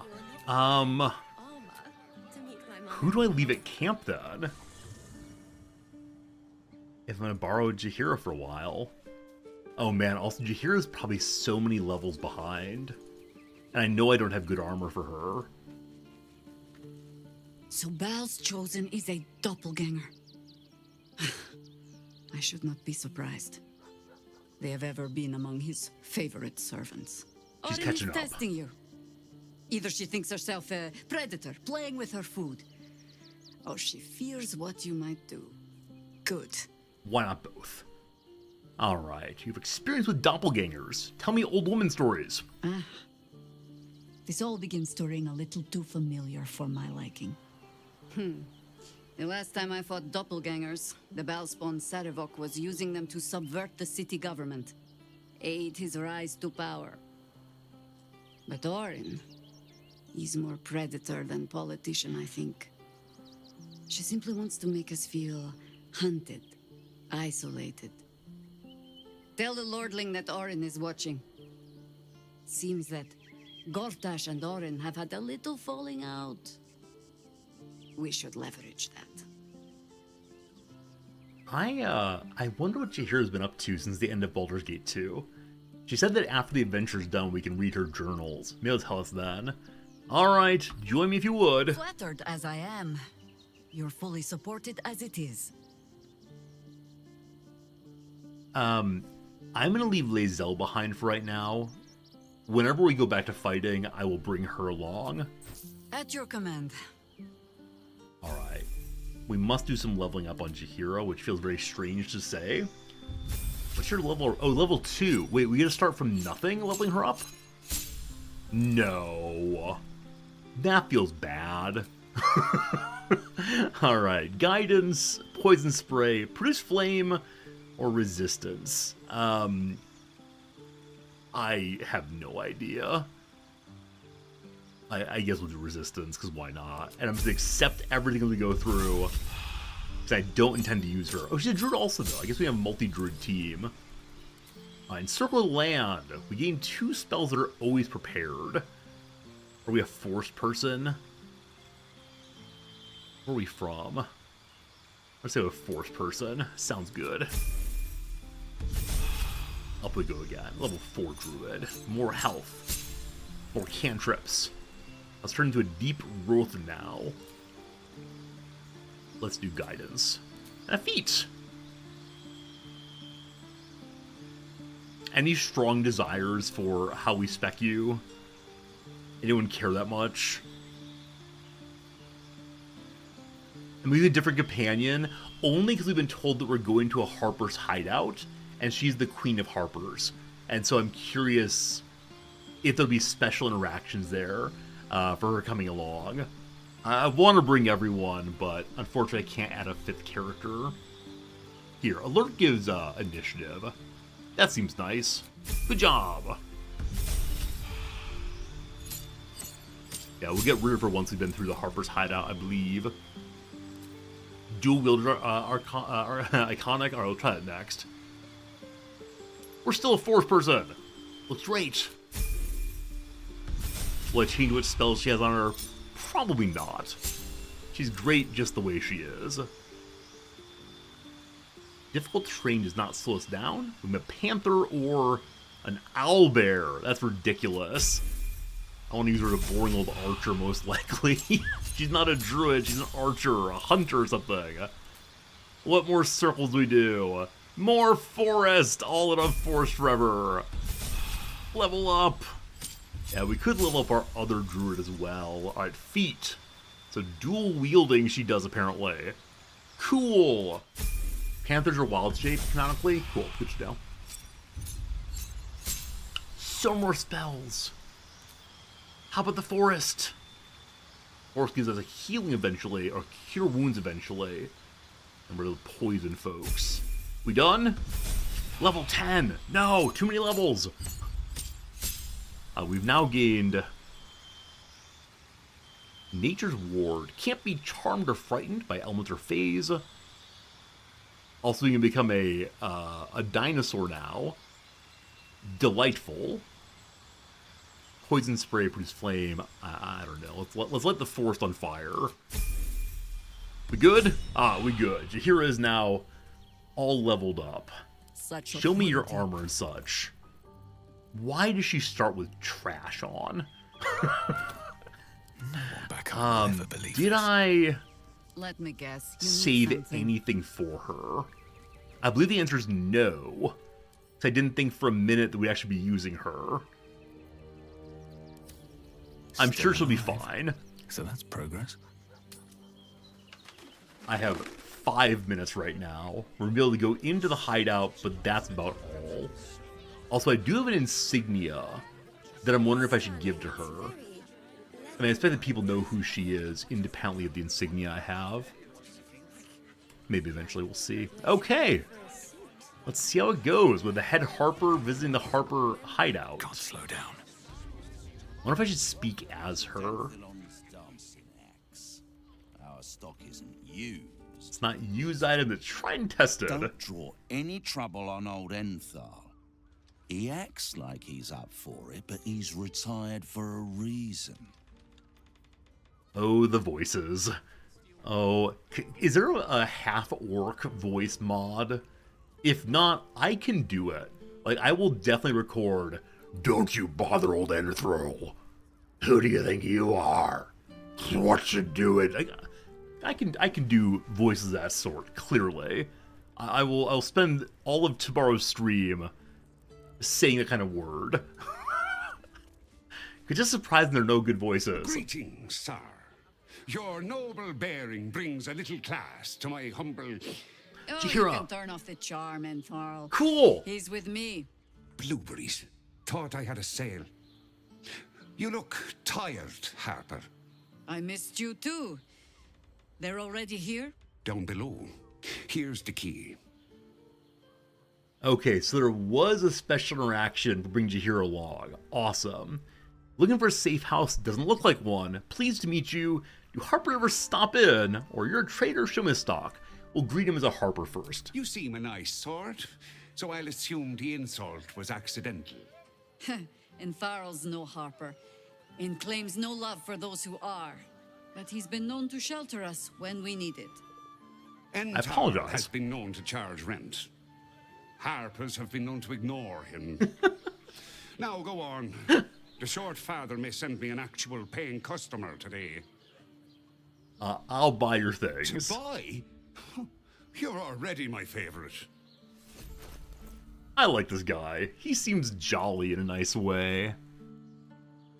Okay, tons of items that I think I've not seen previously. Supreme Elixir of Arcane Cultivation, level 4 slot. Awesome. Now, will there be one for level 5, level 6? What's a word bigger than Supreme? When I want to get the biggest burgers, what do I get? Blightbringer, 3 to 8 damage. It lands a critical hit and slows creatures.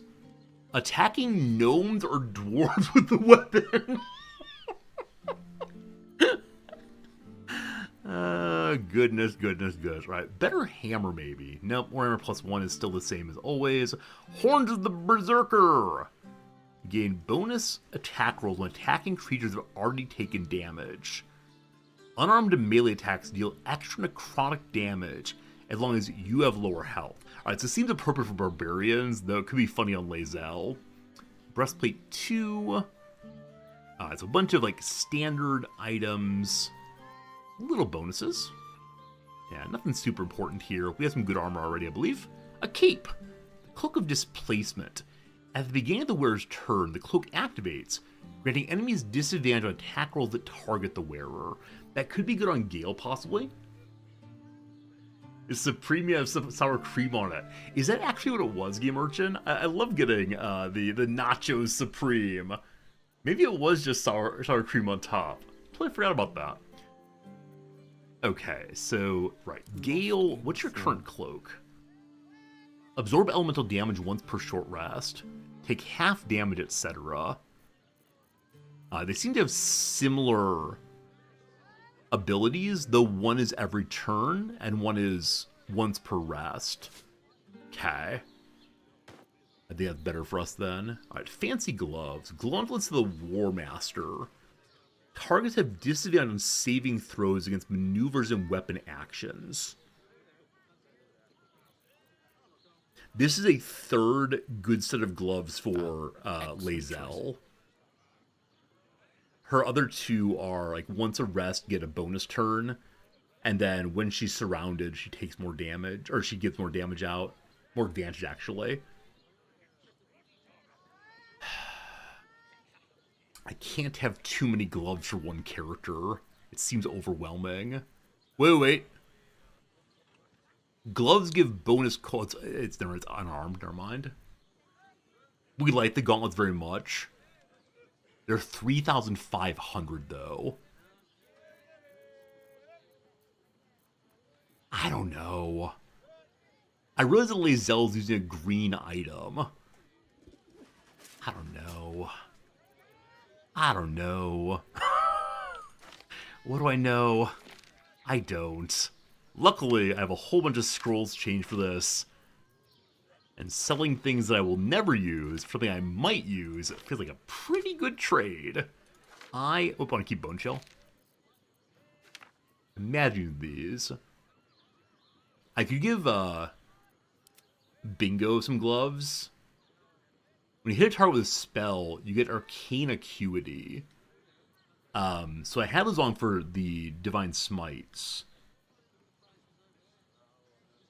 And we get bonus to attack roll. Yeah. So with bonus attack rolls in the future. Is that good? I don't know.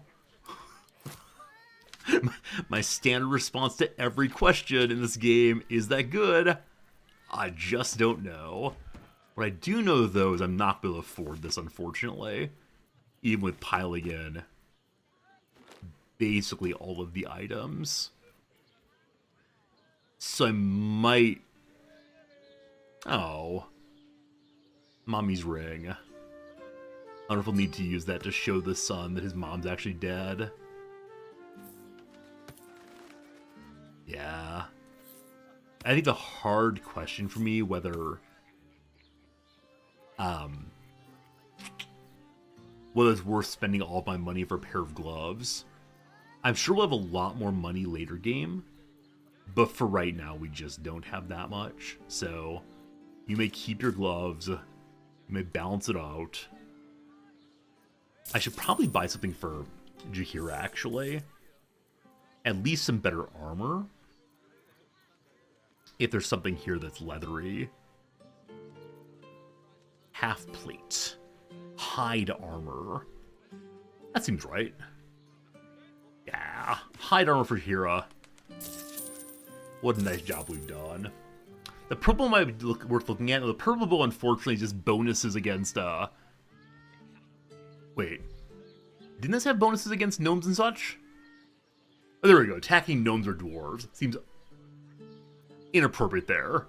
We're not going to do that. Thank you, though. Okay. Good trade.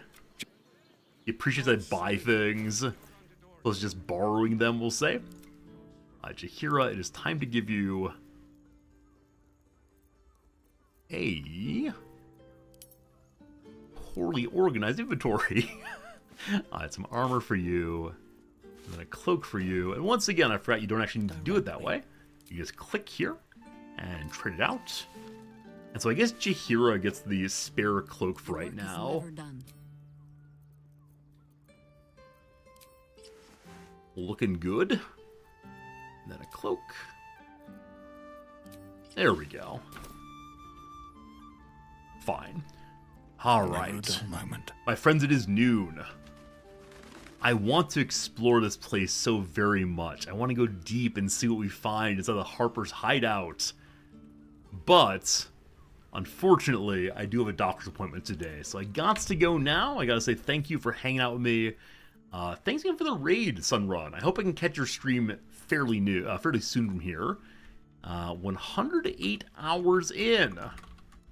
So many more to go, I do believe. Anyway, Doctor today, tomorrow more gaming. Can't wait. Gonna be a good time. Appreciate y'all a bunch and see you again real soon. Goodbye, friends.